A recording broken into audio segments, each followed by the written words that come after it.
안녕하세요. 장윤준입니다. 여러분들 오늘 이제 2월 20일 금요일이거든요.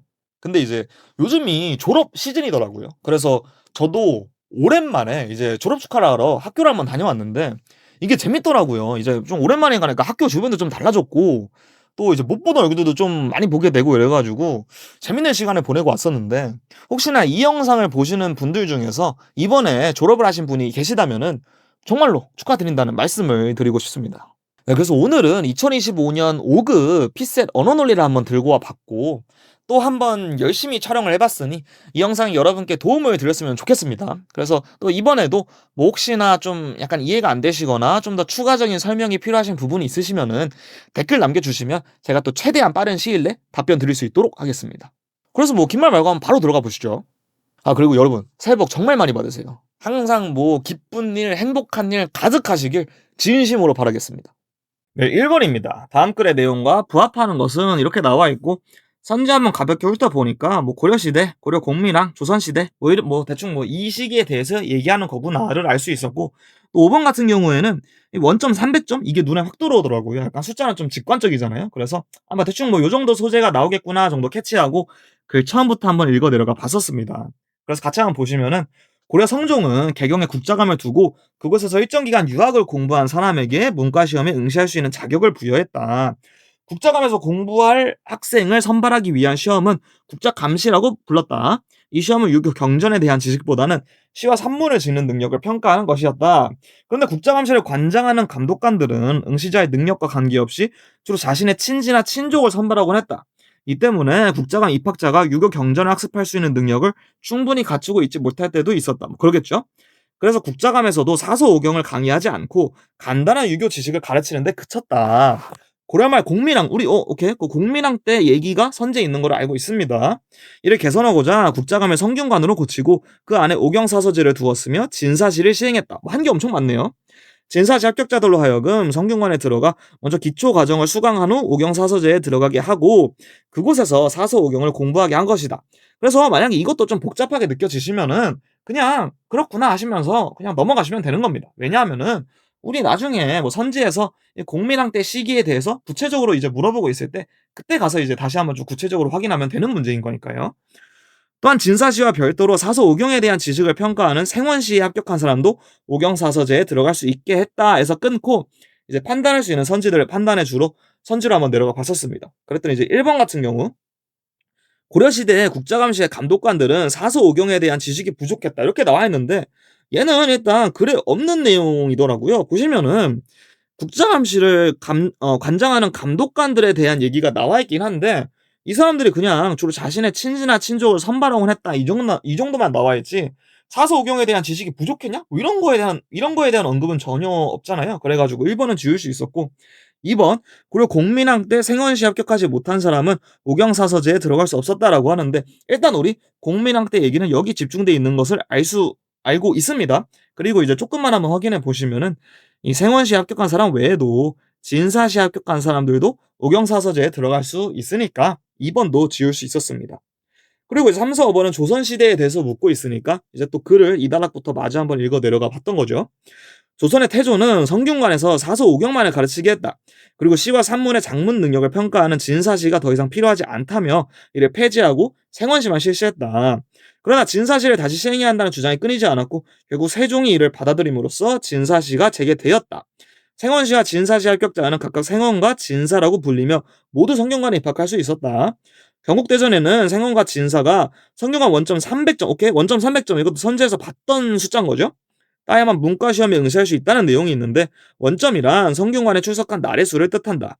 문과시험에 응시 합격한 사람은 비로소 관직에 오를 수 있었다 해서 한번 끊고 바로 5번 선지 그 300점을 담고 있던 5번 선지를 한번 판단해주러 내려와 봤었습니다. 그래서 같이 한번 보시면 조선시대에 성균관 원점 300점을 따지 못한 사람은 생원시에 응시하여 합격한 후 문과시험에 응시해야 했다 이렇게 나와 있는데 이것도 뭐 일단 뭐 이렇게 좀 제칠 수 있었던 게 여기 보시면은 그 300점을 따야만 문과시험에 응시할 수 있는 거는 맞는데 이 단락 그 어느 부분에서도 그럼 300점 따지 못한 경우에는 어떻게 해야 돼? 이거에 대한 언급이 전혀 없잖아요. 그리고 혹시 몰라 가지고 마지막 단락 또 빠르게 훑어보니까 여기서는 오히려 이 제대로 출석하지 않아도 즉 300점을 안 치운 거겠죠? 제대로 출석하지 않아도 문과 시험에 응시하는 데는 문제가 없었다고 하더라고요. 그래서 결과적으로는 300점 따지 못한 사람이 뭐 부가적인 과정을 거쳐야만 문과 시험에 응시할 수 있는 건 아니라는 것을 알 수 있었으니까 5 번도 지울 수 있었습니다. 그다음에 이제 바로 이 남은 3-4 번을 훑으면서 지금 우리가 5번 풀기 위해서 마지막 단락을 빠르게라도 읽어본 상황인 거잖아요. 그래서 지금 빠르게 읽어본 것만으로도, 지금 그냥 빠르게 훑어본 것만으로도 이렇게 좀 제칠 수 있는 선지가 있나, 3-4번 중에 그 가능한 선지가 있나 이렇게 빠르게 한번 훑어봤는데 4 번이 바로 이제 쉽게 판단이 가능했던 거죠. "조선시대에는 생원시나 진사시를 합격하지 못한 사람이 문과 시험에 응시하기도 했다." 이렇게 나와 있는데 이게 바로 마지막 단락에 있는 그 유학이라는 사람들에 대한 얘기인 거잖아요. 그래 가지고 4 번을 바로 답으로 고르고 넘어갈 수 있었습니다.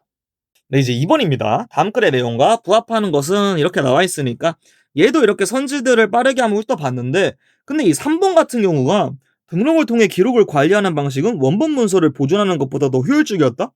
이게 느낌상 너무나 맞는 말인 겁니다. 왜냐하면은 이 뭐 등록이 뭔진 모르겠어요. 근데 뭐 당연히 이 원본 문서를 그냥 그대로 보존하는 것보다는 뭐 특정한 방식을 취해 가지고 이렇게 관리하는 게 더 효율적인 거는 너무나 좀 당연한 말이니까. 그래 가지고 바로 그냥 글로 한번 들어가 봐서 3 번이 답일 만한 근거를 그냥 빠르게 한번 찾아봐야 되겠다.' 이런 생각이 한번 들었습니다. 그랬더니 여기 보시면은 등록에 대한 언급이 나오면서 원본 문서의 보존보다 더 일반적인 기록 관리 방식으로 활용되었다고 나와 있고, 또 당시 문서의 크기는 제각각이어서 원본 문서를 모아 효율적으로 보존하기 어려웠기 때문에 등록물을 모은 등록책을 만들어 관리하는 것이 기록의 보존에 편리했다, 이렇게 나와 있는 거잖아요. 그럼 바로 이 3 번이 답일 만한 근거를 찾아버린 거니까 더 보지도 않고 이 3 번을 답으로 고르고 넘어갈 수 있었습니다. 네, 이제 3 번입니다. 다음 글의 내용과 부합하지 않는 것은 이렇게 나와 있으니까 얘도 뭐 이렇게 선지 한번 훑어봐 주고 글 처음부터 한번 읽어 내려가 봤던 건데, 이 3번 선지에서 뭐 이행, 사행 이런 거는 좀 눈에 띄긴 하더라고요. 아무래도 숫자니까요. 그래서 뭐 아무튼 이제 글 처음부터 이제 읽으면서 내려가서 이 3 단락까지 한번 읽고 여기서 한번 끊고 이제 판단할 수 있는 선지들을 판단해 주러 선지로 가 봤었습니다. 그래서 뭐 지금 이 1 부터 3 단락을 뭐 같이 읽지는 않겠고 바로 선지부터 한번 봐 보시면은, 그리스군은 이제 1번 같은 경우 "그리스군은 마라톤 전투가 벌어질 무렵에는 팔랑크스 전투 대응에 익숙해 있었다." 이렇게 나와 있는데 얘는 맞는 말이겠더라고요. 여기 보시면은 어쨌든 이 그리스군이 완파를 했던 이유, 완승을 거뒀던 이유가 이 팔랑크스의 숙달에 있었던 것에서 찾을 수 있다, 이렇게 나와 있으니까 1 번은 맞겠구나 이렇게 넘어갈 수 있었고, 2번 같은 경우 호플리테스는 호플룸뿐 아니라 머리나 가슴을 보호하기 위한 다양한 보호 장구를 갖추고 전투에 임했다, 이렇게 나와 있는데 일단 호플리테스는 이 단락에 있던 내용이었고, 여기를 읽어 보시면은 뭐 그 외에도 투구, 흉갑 등의 보호 장구를 착용했다, 이렇게 나와 있으니까 이 머리나 가슴을 보호하기 위한 뭐 다양한 보호 장구를 착용한 거는 맞는 거겠죠. 그래 가지고 2 번도 이렇게 얘도 적합하네 이렇게 넘길 수 있었고, 3-4 번은 아직 읽은 내용만으로는 판단할 수 없을 것 같아 가지고 넘겼고요. 이제 5번 한번 확인해 보니까 "그리스군이 마라톤 전투에서 대승을 거둔 것은 열악한 무기 성능으로 인한 불리함을 효율적인 전술책으로 극복했기 때문이었다." 이렇게 나와 있는데 이거는 지금 보시면은 그리스군이 애초에 성능이 더 우수한 무기를 갖추고 있었다고 하니까 이 뭐 "열악한 무기 성능으로 인한 불리함을 뭐 극복했다." 뭐 이런 말이 애초에 성립할 수가 없겠더라고요. 그래 가지고 5 번이 부합하지 않네.'라는 생각으로 5 번을 답으로 고르고 넘어갈 수 있었습니다. 네, 이제 4 번입니다. 다음 글에서 알 수 있는 것은 이렇게 나와 있고, 선지 한번 빠르게 훑어보니까 뭐 개성상인들, 차인제도 뭐 이 정도 얘기 나오겠구나 알 수 있었고, 그다음에 이제 한번 글 처음부터 한번 읽어 봤었습니다. 개성상인이 전국의 상권을 지배하게 된 배경을 알기 위해서는 그들의 상관습에 주목할 필요가 있다. 개성상인의 상관습 중 차인제도는, 오케이, 차인제도 나오네요. 상행위를 원활하게 행하기 위해 개성상인이 창안한 독특한 관습이었다. 차인제도는 중세 유럽에서 발달한 유료 도제 양성 시스템인 길드제도나 자본가와 전문 경영자가 함께 출자하는 커맨더 제도와 유사하지만 그 내용 면에서는 차이가 있다 해서 한번 끊고, 혹시 지금 1단락만으로도 2번 선지를 판단할 수 있을까 해서 한번 내려와 봤더니 뭐 이걸로는 판단할 수 없겠더라고요. 왜냐하면 이 차인 제도가 뭐 길드 제도나 커맨더 제도와 이렇게 좀 차이점이 있는 건 맞는데 뭐 이런 말은 없는 거잖아요. 뭐 개인의 능력에 따라 훈련 기간이 뭐 결정되었냐 안 되었냐 이런 거는 뭐 아직 확인할 수가 없는 바니까 그래서 일단 그냥 계속 읽어 내려가 봤었습니다. 그러면서 개성상의는 서로 간의 자식을 바꾸어 교육한다는 역자 이교지의 가르침을 철저히 지켰다. 예를 들어 뭐 이렇게 갑의 자식 을이, 을의 자식 병 이렇게 어쨌든 이렇게 했다는 거죠.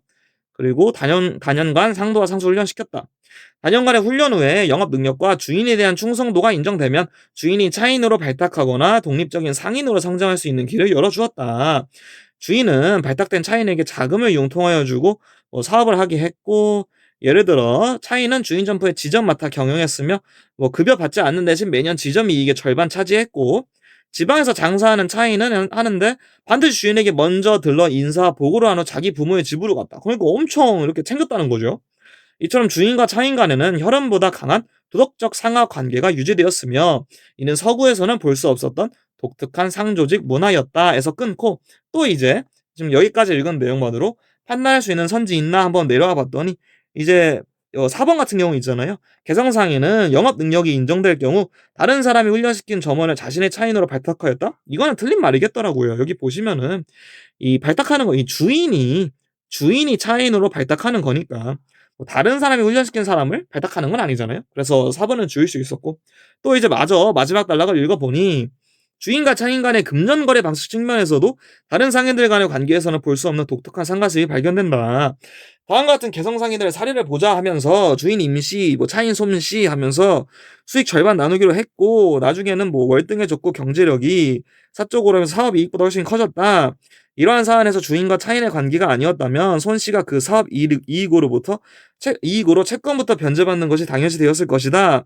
하지만 차인인 손 씨는 연초가 되면 주인인 임 씨에게 관연도 사업의 결산 보고를 진행하고 그 사업 이익의 반을 주인인 임 씨에게 배분하였다. 이렇게 나와 있죠. 그래서 이제 글을 다 읽었으니까 또 이제 그냥 또 이제 나머지 선지들을 판단해 보려 했는데, 가장 눈에 들어오는 게 뭘까 이렇게 보니까 이 5번이 가장 좀 쉽게 판단이 되겠더라고요. 주인과 차인 간의 사업이익 정산은 사적인 금전관계와는 별개로 이루어지는 관습이 있었다. 이거 바로 맞는 말인 거잖아요. 여기 보시면은 채권부터 변제받는 게 당연시 되었을 텐데, 뭐 이와는 별도로 이 사업이익 정산은 이렇게 따로 이루어진 거라고 하니까 5번에 부합하는 말을 해주고 있는 거여가지고 그냥 바로 5번을 답으로 고르고 넘어갈 수 있었습니다.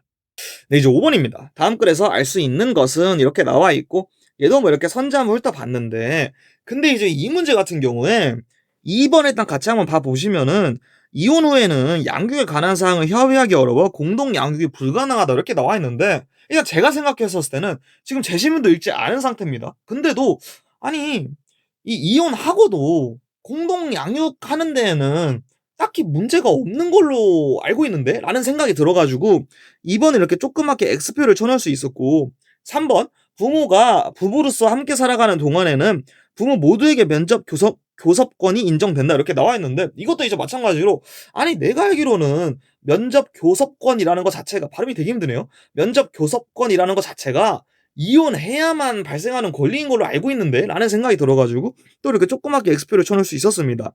그리고 또 4번까지 면접 교섭권은 비양육친의 인격권을 실현하기 위해 미성년 자녀의 인격권을 제한하는 것이다. 이거는 이 미성년 자녀의 인격권을 제한하는 것이다부터가 너무 도덕적이지 못한 말이잖아요. 그러지 않겠죠. 그래가지고 또 조그맣게 X표를 쳐놓을 수 있었습니다. 그래서 사실 지금 재심을 읽지 않았는데도 남는 선지가 1번하고 5번이잖아요.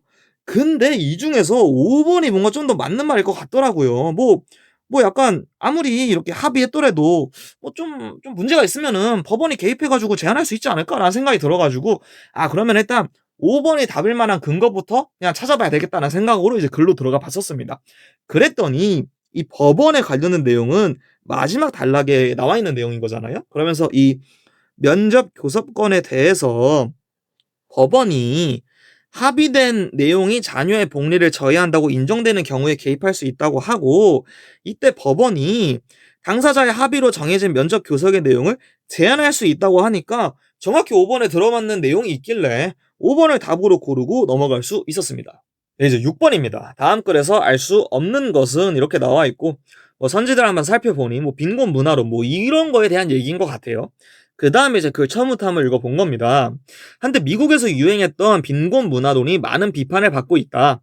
빈곤 문화론은 빈곤층이 특정 부류의 사람들로 구성되며 이른바 빈곤의 문화, 즉 주류 문화에서 크게 벗어난 일탈 문화를 공유하고 있다고 보는 관점이다. 그리고 이러한 문화가 사람들을 빈곤하게 만들 뿐 아니라 세대에 걸쳐 대물림됨으로써 그들을 빈곤에서 벗어나지 못하게 한다고 강조한다. 그러나 이와 같은 주장은 오늘날 미국 사회에서 확인되는 다음의 사실들과 배치된다 하고 뭐 어떤 사실들이 있을까 궁금해가지고 한 단락 더 읽어봤었습니다. 첫째, 빈곤층은 하나의 분류로 뭉뚱그릴 수 없는 다양한 특성의 사람들로 구성되어 있다. 소득 수준이 공식적인 빈곤선 이하라는 점을 제외하고 빈곤층을 규정할 수 있는 인구 통계학적 특징은 발견되지 않는다. 빈곤한 사람들은 그렇지 않은 사람들과 마찬가지로 연령, 성별, 인종, 학력 수준, 가족 구성 등의 주요한 측면들에서 다양한 분포를 보인다 해서 끊고 이제 한번 선지들로 내려와 봐가지고 판단할 수 있는 선지들을 판단해 주려 했었습니다. 그랬더니 이제 1번부터 같이 봐보시면은 빈곤 문화론에 따르면 빈곤층을 벗어날 수 없게 만드는 문화가 미국 사회에 존재한다? 이건 맞는 말이겠더라고요. 여기 보시면은 이 빈곤 문화론은 이 빈곤의 문화라는 게 있다고 보는데 이게 사람들을 뭐 빈곤하게 만든다고 보고 있으니까요. 그래서 1번은 맞겠네라고 이렇게 넘길 수 있었고 2번 빈곤 문화론에 따르면 미국 사회에서 빈곤한 사람들은 부모와 유사한 문화를 공유한다? 이것도 맞는 말이겠더라고요. 여기 보시면 이 빈곤의 문화라는 게 세대에 걸쳐 대물림 된다고 이렇게 나와 있으니까요. 그래서 2번도 맞겠네 하고 넘길 수 있었고 3번 미국 사회의 빈곤층에서는 다양한 가족 구성 형태가 발견된다? 이건 이제 바로 이 단락에서 이 가족 구성 등의 주요한 측면들에서 다양한 분포를 보인다 이렇게 나와 있으니까 얘도 맞는 말이겠네 이렇게 싶을 수 있었고 또 이제 마저 3단락부터 한번 읽어보니 둘째, 빈곤층과 비빈곤층은 문화적 특징으로 구분되지 않는다.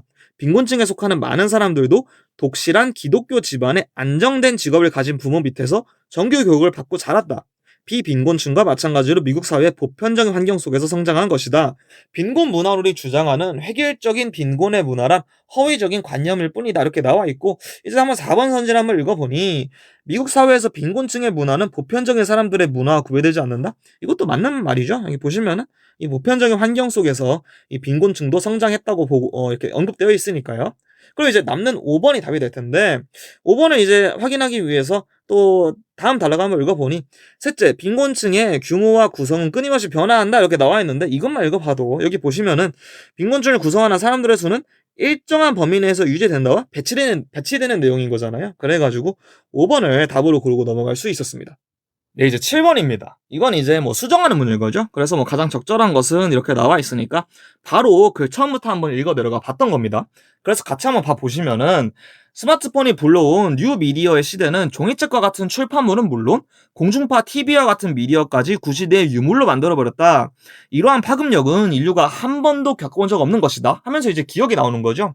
유선 인터넷망이 설치되어 이를 통한 소통이 가능하게 되었을 때만 해도 이만큼의 파급력은 없었다. 이렇게 나와 있으니까 얘는 이 직접 문장과 잘 이어지더라고요. 그러니까 이 스마트폰의 파급력이 이 전례 없는 규모다. 뭐 이런 거에 대한 서술로서 좀 일치를 하잖아요. 그래가지고 일단은 어색함이 없이 계속 읽어내려가 볼 수 있었습니다.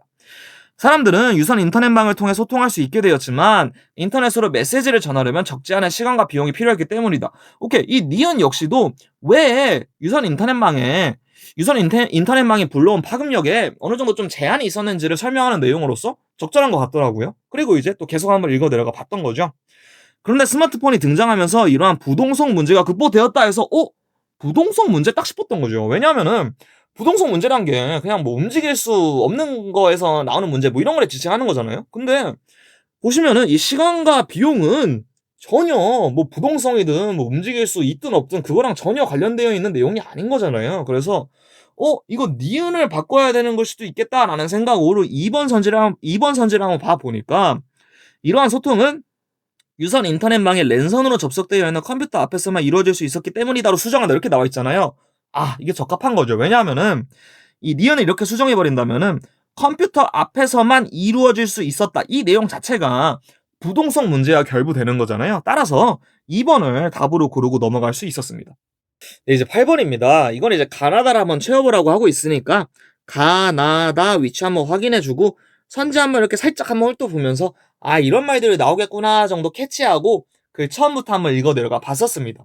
그래서 같이 한번 읽어보시면은 기업의 사회적 역할에 대한 기대가 높아짐에 따라 기업의 사회적 기여를 실현하기 위한 프로그램이 개발되었는데 그 대표적인 예로서 사회적 책임 이행을 들 수 있다. 여기에 속하는 활동은 성공적으로 진행되어 그 목표를 달성했더라도 기업의 빈칸까지는 이어지지 못했으므로 기업의 입장에서는 이를 장기적으로 지속하기 어려웠다. 이렇게 나와 있죠.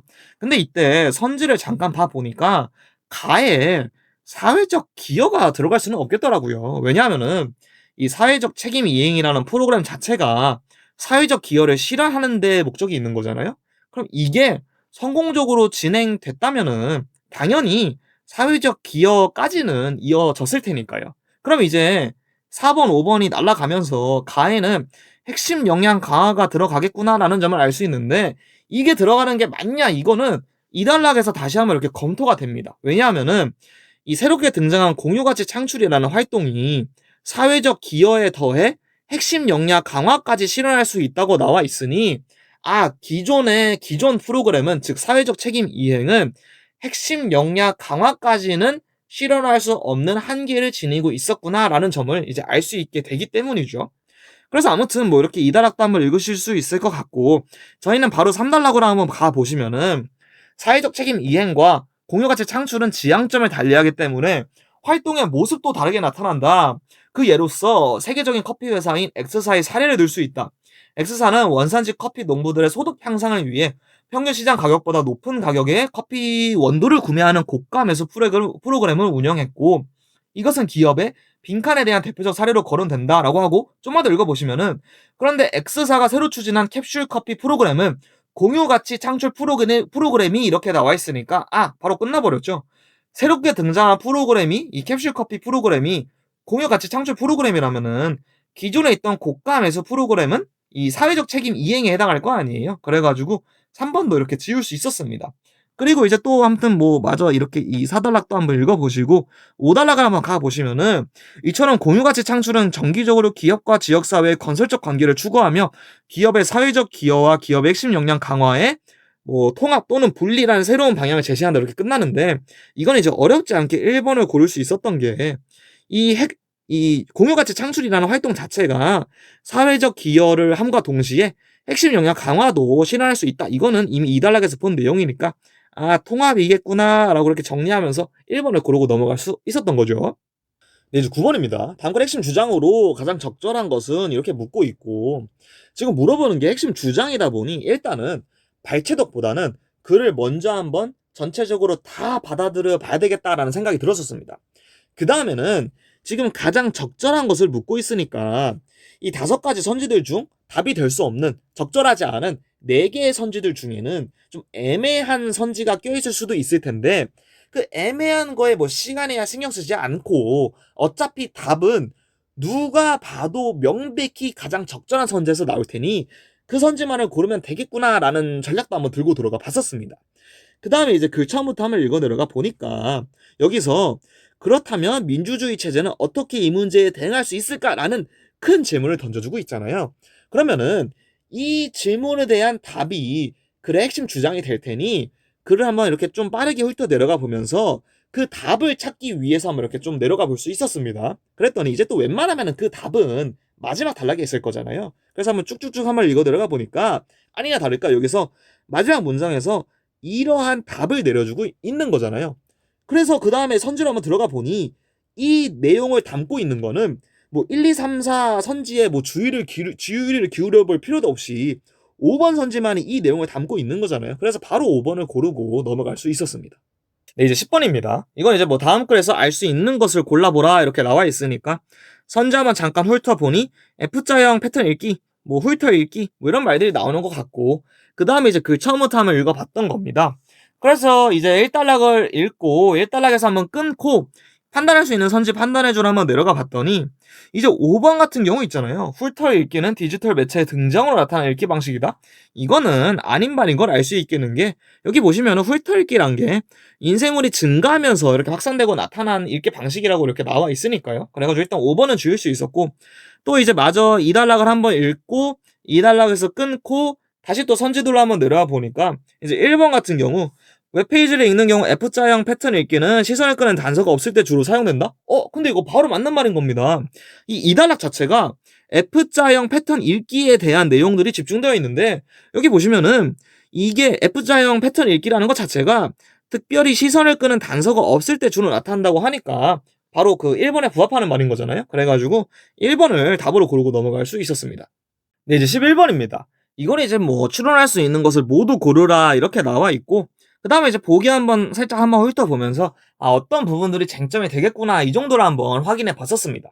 그다음에 이제 글로 한번 들어가 보려고 하니 이게 정보량이 너무 많잖아요. 그래 가지고 좀 전략을 바꿨던 게, 글 처음부터 읽어 내려가기보다는 기역, 니은, 디귿 순서대로 이렇게 판단해 주면서 필요한 부분만 발췌독으로 읽어야 되겠다라는 생각이 들었었습니다.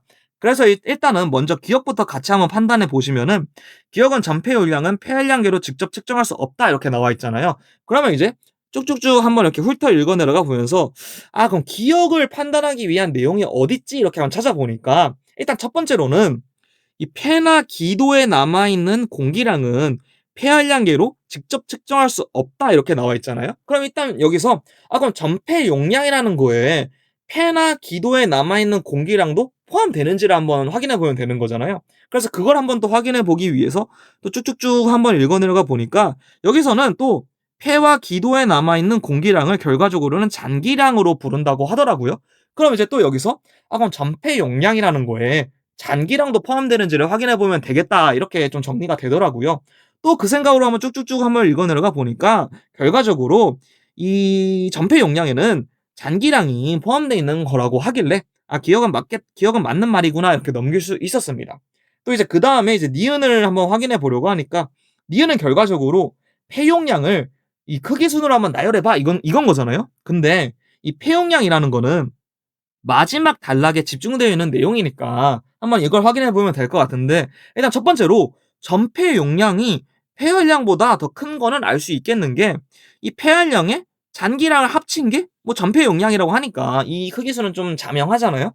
그렇게 일단 넘길 수 있었고, 근데 일단 여기서 기능적 잔기 용량이랑 흡식 용량 이거를 한번 봤었는데, 지금 보시면은 흡식 용량이라는 거는 1의 호흡량에다가 흡식 예비 용량을 합친 거라고 하고, 기능적 잔기 용량은 호식 예비 용량의 잔기량을 합친 거라고 하더라고요. 근데 일단 이 공기량 있잖아요. 이 1회 호흡량 뭐 이런 공기량들에 대한 내용은 2단락에 나와 있는데, 2단락 그 어느 부분에서도 이 공기량들끼리 막 대수 비교가 나와 있지는 않더라고요. 그러니까 예를 들어서 뭐 흡식 예비 용량과 뭐 호식 예비 용량과 뭐 어떤 게 더 큰 건지 어떤 게 더 작은 건지 이런 거에 대한 내용이 전혀 나와 있는 게 아닌 거죠. 그래 가지고 이거 좀 대수 비교가 좀 어렵겠는데? 라는 생각이 1차적으로 들었었고, 그다음에는 지금 보시면은 이 기능적 잔기 용량이라는 게 결과적으로는 1의 호흡량을 내쉬었을 때 폐와 기도에 남아있는 공기량이거든요. 그러니까 어쨌든 이 남아있는 거잖아요.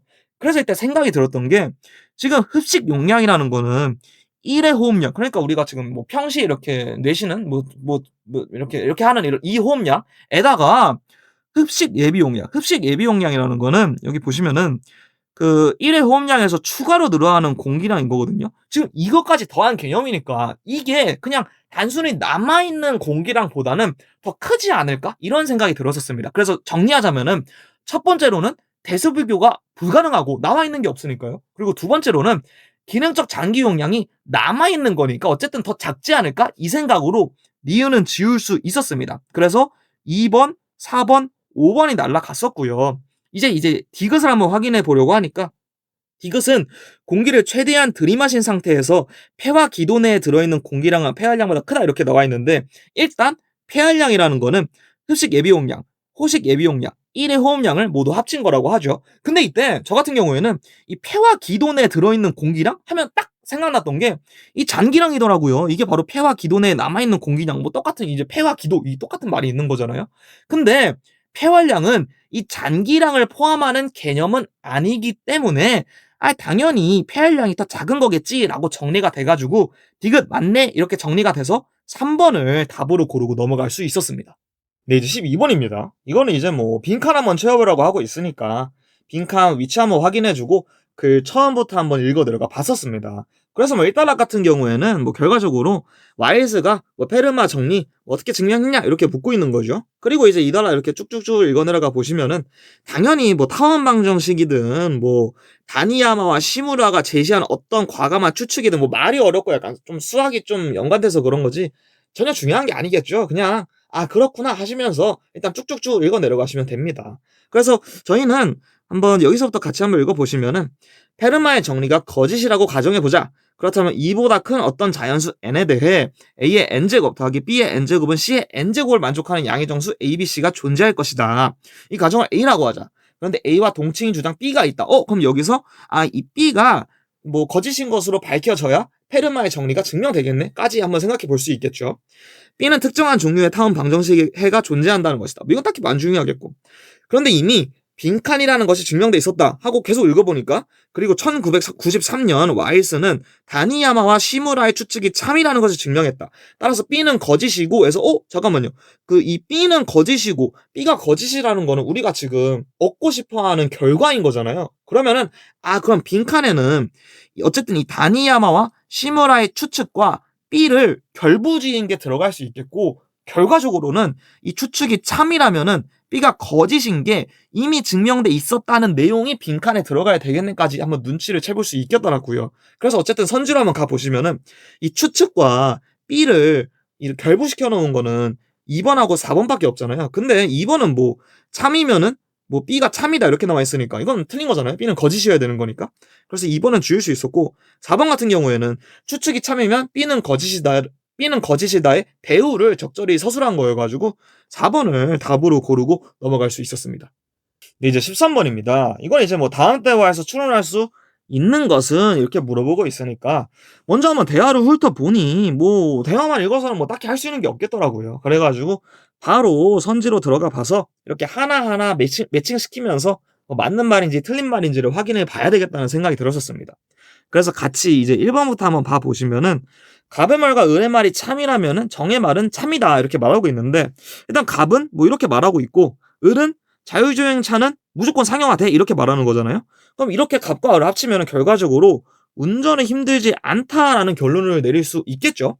근데 이때 정을 봐보시면은 정은 이 어쨌든 이 교통사고 뭐 교통사고가 현저하게 줄어드냐 마냐에 대한 내용까지 담고 있는데 갑과 을로서는 이 교통사고에 대한 내용을 추론해낼 수 없는 거잖아요. 따라서 갑과 을이 참이라 해서 정의 말이 참이다라고 이렇게 뭐 단정 지을 수는 없는 거니까 1번은 일단 지울 수 있었습니다. 그리고 이제 2번 갑의 말과 정의 말이 참이라면 을의 말은 참이다 이렇게 묻고 있는데 이것도 뭐 엄청 복잡하게 볼 필요 없이 갑이랑 뭐 정 이렇게 뭐 한번 이렇게 조인시켜본다 해가지고 을이 주장하듯 자율주행차는 무조건 상용화돼라는 결론을 이끌어낼 수는 없잖아요.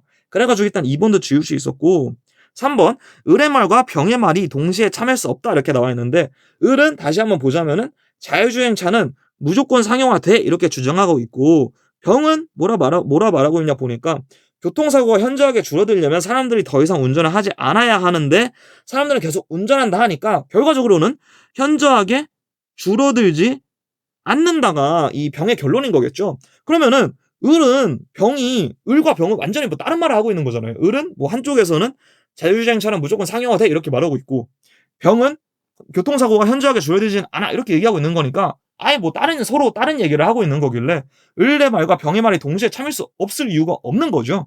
그래가지고 3번도 지울 수 있었고 4번 병의 말과 무의 말이 동시에 참일 수 없다 이렇게 나와 있는데 일단 병은 다시 한번 이렇게 보시면은 교통사고가 현저히 줄어들지는 않는다라는 결론을 내리고 있고 무를 봐보시면은 운전이 힘들다는 게 사실이 아니래요. 그러니까 운전은 힘들지 않다라는 거겠죠. 근데 이제 무에 따르면 또 운전이 힘들지 않으면은 교통사고는 현저하게 줄어든대요. 근데 이거는 결과적으로 현저하게 줄어든다는 거니까 이 병의 결론과 이 배치되는 결론이 나오는 거잖아요. 따라서 4번은 맞겠네. 즉 병의 말과 무의 말이 동시에 참을 수는 없겠네라고 해서 4번을 일단 답으로 고를 수 있었습니다. 그리고 5번도 한번 잠깐 그냥 빠르게 한번 확인해 봤었는데 약간 검토차요. 정의 말과 무의 말이 동시에 참을 수 없다 이렇게 나와 있는데 정은 봐보시면은 지금 무랑 똑같은 말을 하고 있잖아요. 정 역시 운전이 힘들지 않으면서 교통사고 현저하게 줄어들지 그런 경우는 없고 즉 운전이 힘들지 않으면은 교통사고는 무조건 현저히 줄어든다는 거죠. 근데 이거는 무가 주장하는 바와 동일하잖아요. 운전이 힘들지 않으면은 교통사고는 현저하게 줄어든다 이렇게 나와 있으니까 둘이 똑같은 주장을 하고 있으니 동시에 참일 수? 뭐 있겠죠. 당연히 뭐 없을 이유가 없는 거니까. 그래서 5번도 틀렸네 하고 4번이 답이겠구나 이렇게 한번 검토를 한번 하고 넘어갈 수 있었습니다. 이제 14번입니다. 다음 글에서 갑이 새롭게 입수한 정보로 적절한 것은 이렇게 물어보고 있으니까 뭐 한번 이렇게 글 한번 읽어보니 뭐 다음 같은 사실을 입수하였다 뭐 이렇게 나와 있고 뭐 이런 사실들이 있는 거겠죠. 뭐 가볍게 한번 훑어보면 될 것 같고 그 다음에는 결과적으로 뭐 새롭게 입수한 정보를 더해가지고 A의 증언이 참이라면 F의 증언도 참이다라는 결론을 이끌어내는데 목적이 있는 거더라고요. 그래가지고 일단은 가장 먼저 할 게 그러면은 A의 증언이 참일 때 주어진 사실로서는 어디까지 이끌어낼 수 있는지를 한번 알아보면 되겠다라는 생각이 들었었습니다.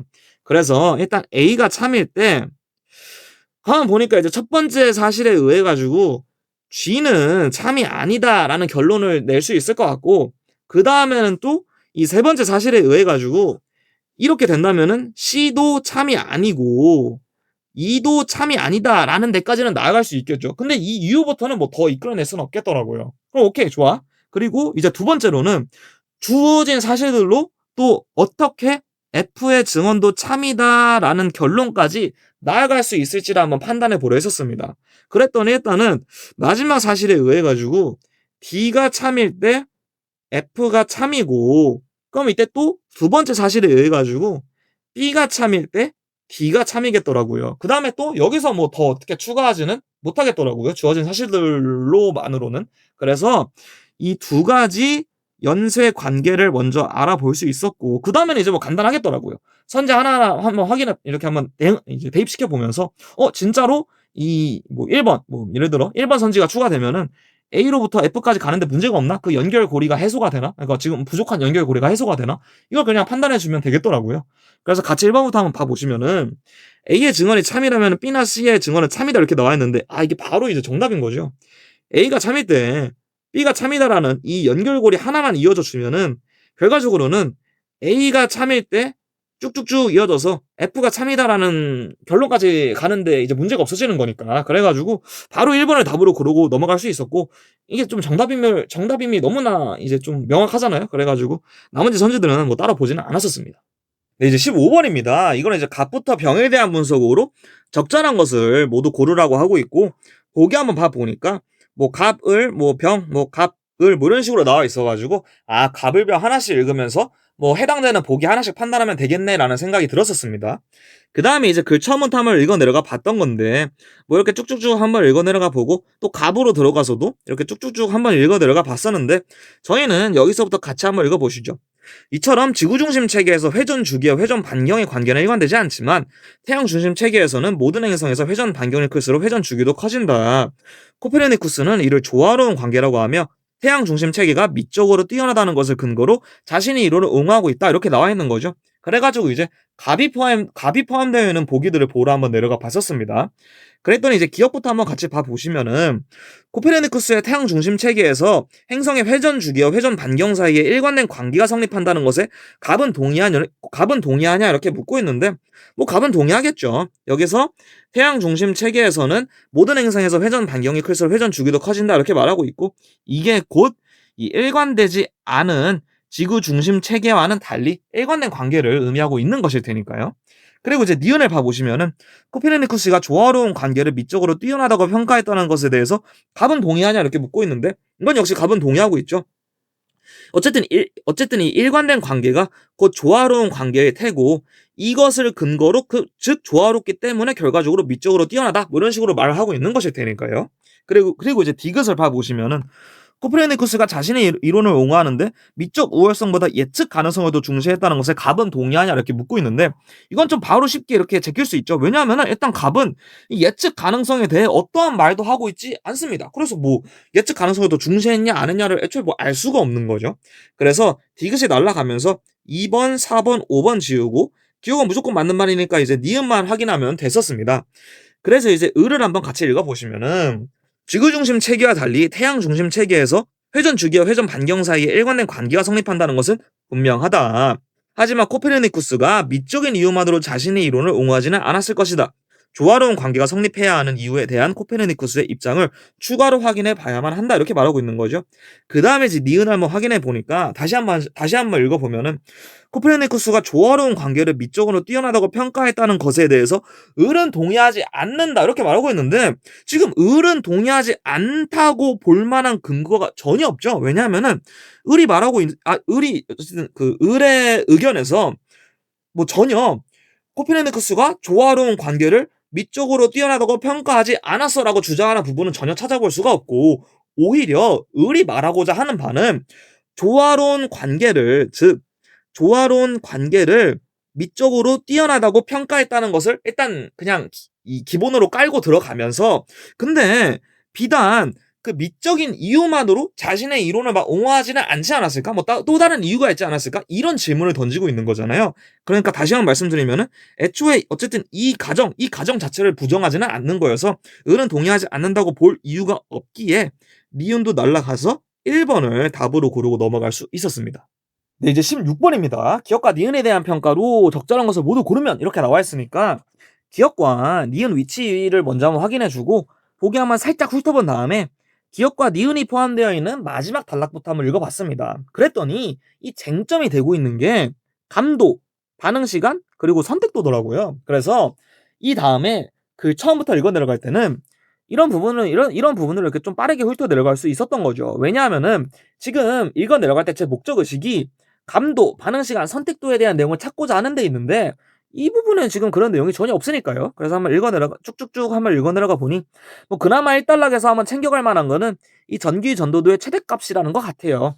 그리고 또 계속 쭉쭉쭉 읽어 내려가 보니 이 전기 전도도의 변화는 저항값의 변화로 측정한다고 하고 그러면서 전기 전도도는 저항값에 반비례한다고 하니까 그러면은 전기 전도도의 최대값이란 저항값의 최소값과 동일하겠네? 까지도 한번 생각해 볼 수 있겠죠. 그리고 쭉쭉쭉 한번 읽어 내려가 보니까 이 감도, 반응 시간, 선택도에 대한 내용이 3단락에 있더라고요. 그래서 한번 확인해 보시면은 감도란 노출되기 전의 저항값과 노출된 후 도달한 저항의 최소값의 차이를 노출되기 전의 저항값으로 나눈 값이라고 하니 저 같은 경우에는 이거를 조금 옆에 한번 조그맣게 한번 써봤습니다. 그래서 전 빼기 최소값 나누기 전이 감도라는 거구나. 그리고 반응 시간 같은 경우에는 저항의 최소값에 도달하는데 걸린 시간을 의미하는데 이때 한번 또 저항의 최소값이란 전기 전도도의 최대값을 의미하네 하면서 다시 한번 상기시켜 줄 수 있는 거겠고 선택도의 경우에는 에탄올 이외에 다른 기체가 섞이더라도 에탄올 농도 측정 시 저항값의 감소가 유지되는 정도를 일컫는다고 하면서 예시도 한번 들어주고 있는 거죠. 에탄올 이외에 다른 기체가 날숨에 섞였을 때 감도가 많이 변한다면 선택도가 낮은 것이다 이렇게 나와 있으니까 그러면 어쨌든 이제 감도, 반응 시간, 선택도에 대한 내용을 모두 한번 읽어봤으니까 바로 보기로 한번 들어가 볼 수 있는 거겠죠. 그래서 기억부터 같이 한번 확인해 보시면은 뭐 날숨 샘플 S에 노출되기 전에는 저항값이 MA가 MB의 2배이고 S에 노출되는 도달한 저항의 최소값이 MA가 MB와 같다는 결과가 나오면 그러면은 이 조건상 이 조건을 지금 이 감도식에 대입해 버리면은 감도가 같을 수가 없겠더라고요. 그러니까 좀 쉽게 보자면은 이 식이 1 빼기 전분의 최인 거잖아요. 근데 지금 분자는 동일한데 분모가 다른 상태니까 전체가 같아질 수는 없는 거겠죠. 따라서 그러면은 감도가 똑같을 수 없겠는데 기억은 감도가 같다고 보고 있네. 그럼 따라서 기억은 약화되겠네. 그걸 적절히 진술하고 있으니까 보기 기억은 맞겠구나 넘어갈 수 있었고 또 이 기억을 포함하고 있는 보기 디귿을 먼저 한번 봐보니까 음주자의 날순 샘플 S에 노출되었을 때 전기 전도도가 최대값에 도달하는데 걸린 시간 이건 이제 반응 시간을 의미하는 거겠죠. MA가 MB와 같다는 결과가 나오면 그럼 즉 반응 시간이 같다는 결과가 나왔을 때 기억은 어떻게 되냐 보니까 근데 기억은 반응 시간에 차이가 있다고 보고 있네요. 그럼 따라서 기억은 약화되는 게 맞는 거겠죠. 맞는 내용이구나 하고 넘길 수 있었습니다. 그 다음에 보기 니은을 한번 읽어보니 에탄올 기체만 추가한 공기 샘플 S1과 에탄올 기체 이외의 공기 일부를 같은 부피의 메테인 기체로 대체한 S2의 에탄올 농도 측정 시 전기 전도도의 증가량이 MB에서와 달리 MA에서 차이가 난다는 결과가 나온다면은 이거는 MA에서 감도가 많이 변한다는 뜻이겠죠. 그럼 즉 MA의 선택도가 낮다는 것이겠죠. 다른 말로는 MB의 선택도가 높다는 것일 텐데 지금 니은은 MB의 선택도가 더 높다고 적절히 진술하고 있으니 이 니은이 약화될 수는 없겠죠. 따라서 보기 니은도 제칠 수 있었고, 마지막으로 보기 디귿을 다시 한번 보니 보기 디귿에서 하는 말은 반응 시간이 같다는 것이었으니까, 근데 이때 니은은 마찬가지로 적절히 반응 시간은 서로 같다고 보고 있죠. 그럼 따라서 니은은 강화되겠네, 강화되는 게 맞겠네 라고 정리가 돼가지고 결과적으로 기억 디귿 맞는 얘기니까 4번을 답으로 고르고 넘어갈 수 있었습니다.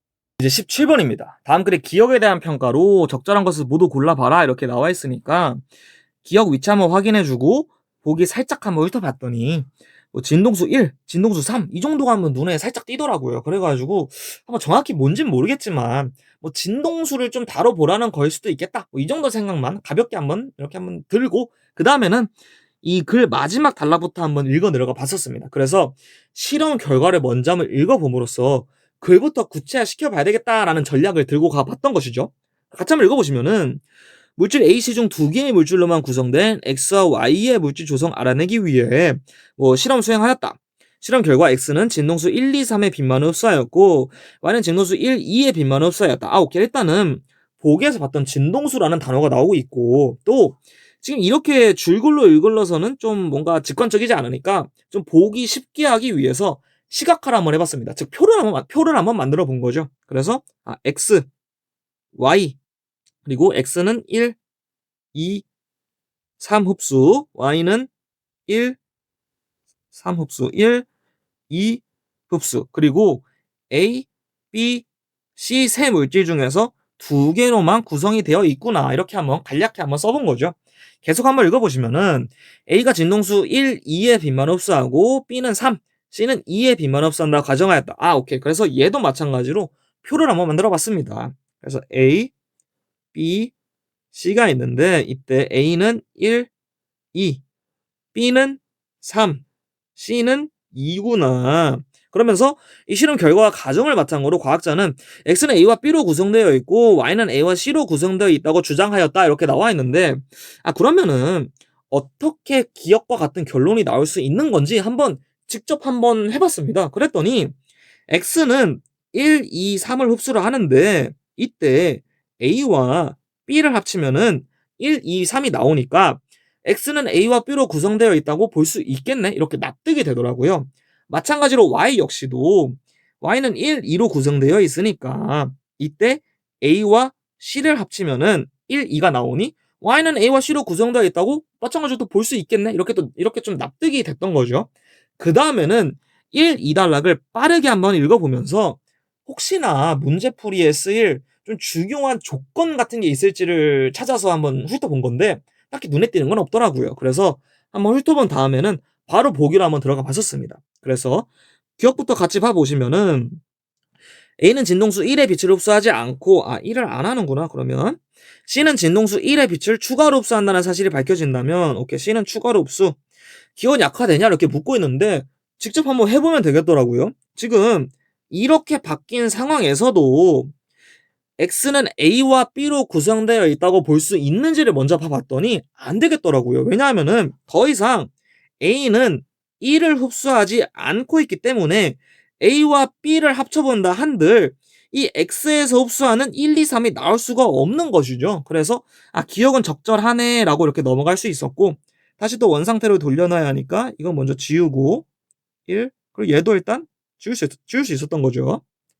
그 다음에는 이제 니은을 한번 읽어보시면은 A와 B의 혼합물은 상호작용에 의해 진동수 3의 빛을 추가로 흡수한다는 사실이 밝혀진다면 기억은 약화된다 이렇게 말하고 있는데, 이거는 지금 A와 B가 추가로 이렇게 합쳐지면서 3을 추가로 흡수한다 한들 이 사실이 밝혀지기 전이랑 후랑 달라질 게 하나도 없겠더라고요. 왜냐하면은 이미 B가 3을 흡수를 하고 있잖아요. 그래서 추가로 3을 흡수하는 게 별다른 의미가 없는 거죠. 그래서 이제 정리를 한번 해보자면은 이 사실이 진다 한들 계속해서 X는 A와 B로 구성되어 있다고 보는 데는 문제가 없으니까 그 전이나 그 후나 기억은 약화된다고 볼 수가 없겠구나라는 생각으로 니은은 이렇게 제낄 수 있었습니다. 그랬더니 2번, 4번, 5번은 날라갔고, 이제 디귿 A와 C의 혼합물은 상호작용에 의해 진동수 3의 빛을 추가로 흡수하고 오케이. 일단 이제 A와 C가 추가로 3이라는 거구나.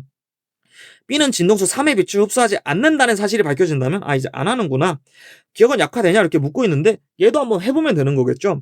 지금 일단 먼저 A와 B가 이렇게 바뀐 상황에서 이 상황에서도 X는 A와 B로 구성되어 있다고 볼 수 있을지를 먼저 봤더니 안 되겠더라고요. 왜냐하면은 더 이상 B는 3을 흡수하지 않고 있기에 A와 B를 합친다 한들 이 X에서 흡수할 때 필요한 이 3이 나올 수가 없는 거죠. 그래서 디귿은 맞는 말이네 해서 결과적으로 3번을 답으로 고르고 넘어갈 수 있었습니다.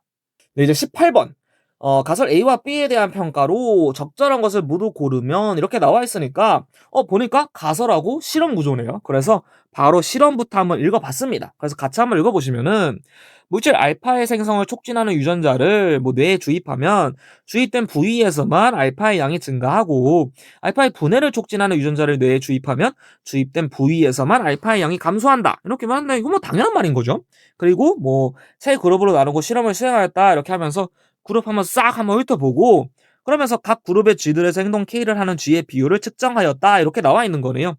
그 다음에 보기를 한번 살짝 한번 훑어보니까 결과적으로는 이 그룹들 간의 비교를 통해 가지고 A와 B의 강화 약화 여부를 한번 판단해봐라 이걸 요구를 하고 있더라고요.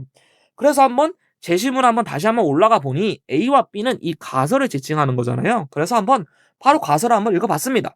그래서 A부터 한번 읽어보시면 영역 1에서 물질 알파의 양이 증가하면 행동 K를 할 가능성이 커지고 영역 2에서 알파의 양이 감소하면 행동 K를 할 가능성이 커진다 이렇게 나와 있으니까 그러면은 각 그룹에서 행동 K를 할 가능성에 어떤 변화가 있는지를 표를 한번 만들어 보면은 한눈에 눈에 들어오기 쉽겠다 이런 생각이 들었습니다. 그래서 한번 표를 만들어 봤더니 1, 2, 3 그리고 A에 따랐을 때 B에 따랐을 때 어떻게 되나 한번 채워보니까 일단 그룹 1 같은 경우에는 디폴트일 거고 그룹 2 같은 경우에는 결과적으로 영역 1에서 물질 알파의 양이 증가할 테니까 K를 할 가능성은 커질 거고요.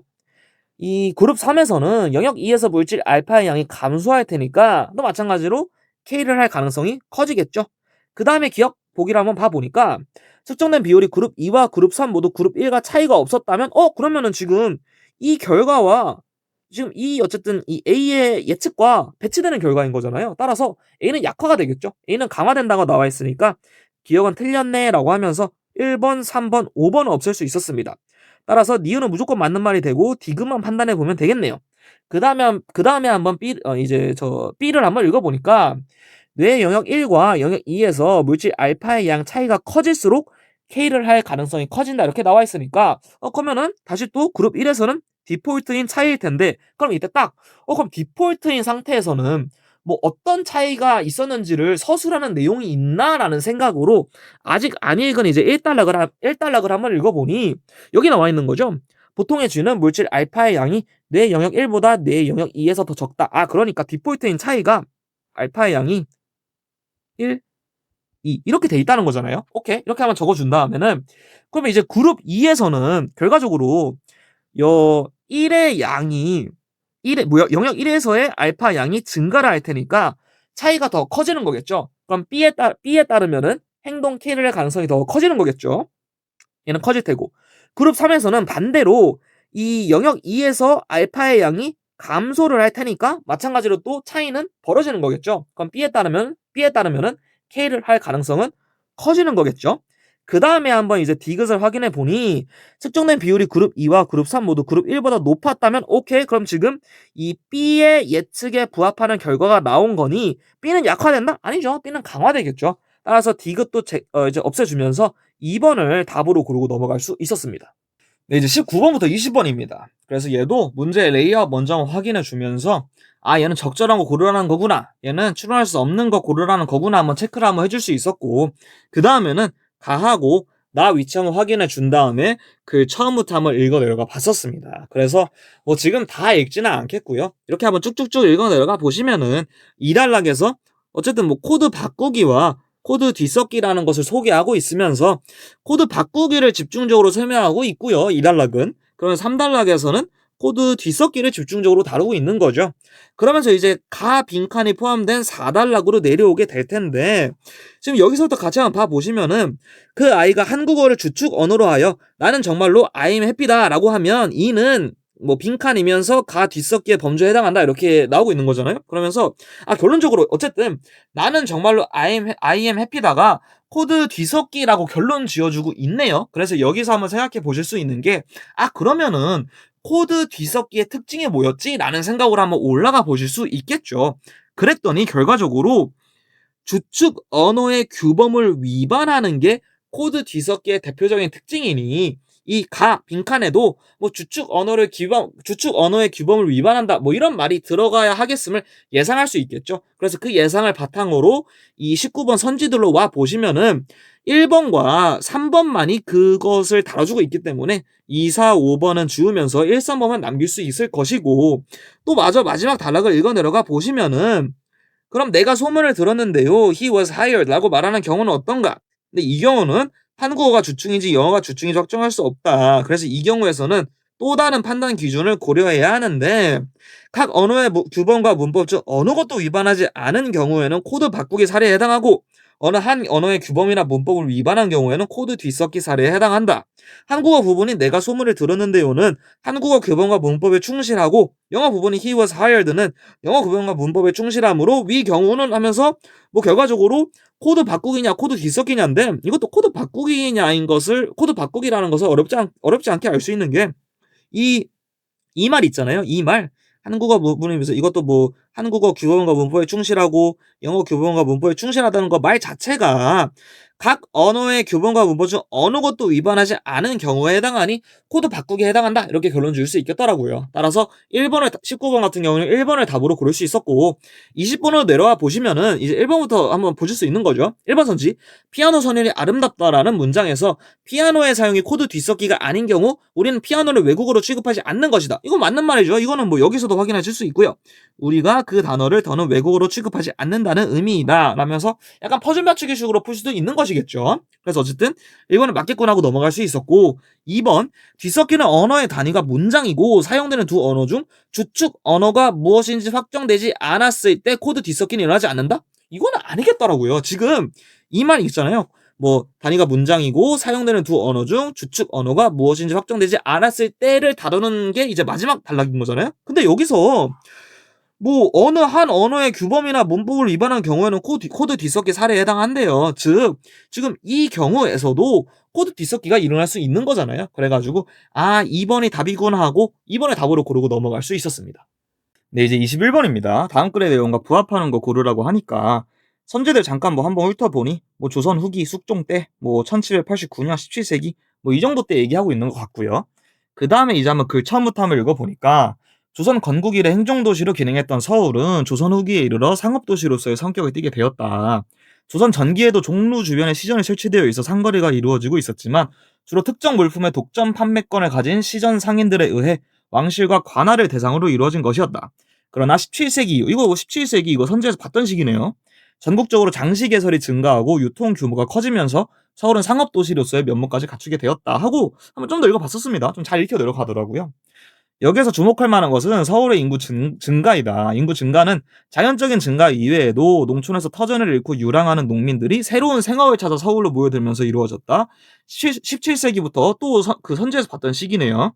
발생하기 시작한 잦은 기근과 흉년으로 인하여 전국에서 수많은 유민이 발생했고 이들은 구율처를 찾아 도회지인 서울로 모여들었다 해서 끊고 이제 그 17세기를 다루고 있던 5번 선지를 한번 파악해 보고자 선지로 한번 내려가 봤었습니다. 그랬더니 이제 5번 선지 17세기부터 기근과 흉년으로 인해 발생한 수많은 유민은 전국적으로 형성된 시장망에 따라 이동하면서 서울로 모여들었다? 근데 이거는 좀 이제 아닌 거를 알 수 있겠는 게 이 17세기부터 발생한 이 기근과 흉년으로 인해 가지고 이제 이 유민들이 서울로 모여든 거는 맞아요. 근데 여기서 뭐 그 어느 부분도 이 뭐 시장망을 따라 이동했다 뭐 이런 말은 안 나와 있잖아요. 여기서 뭐 그냥 뭐 새로운 생업을 찾아 서울로 왔다 이런 말만 나와 있지. 그래가지고 일단 5번은 지을 수 있었습니다. 그리고 이제 또 한번 계속 읽어 내려가 보니까 숙종 때 이것도 이제 선지에서 봤던 시기네요. 서울의 인구가 늘어나서 집을 지을 자리가 부족할 정도였다. 숙종 26년 천변에 인접한 도로를 침범한 민가가 500호에 달했다는 기록 확인할 수 있고 근데 이를 모두 헐어버리면 소유가 일어날 우려가 있어서 정부는 침범 정도가 심한 집만 철거했다.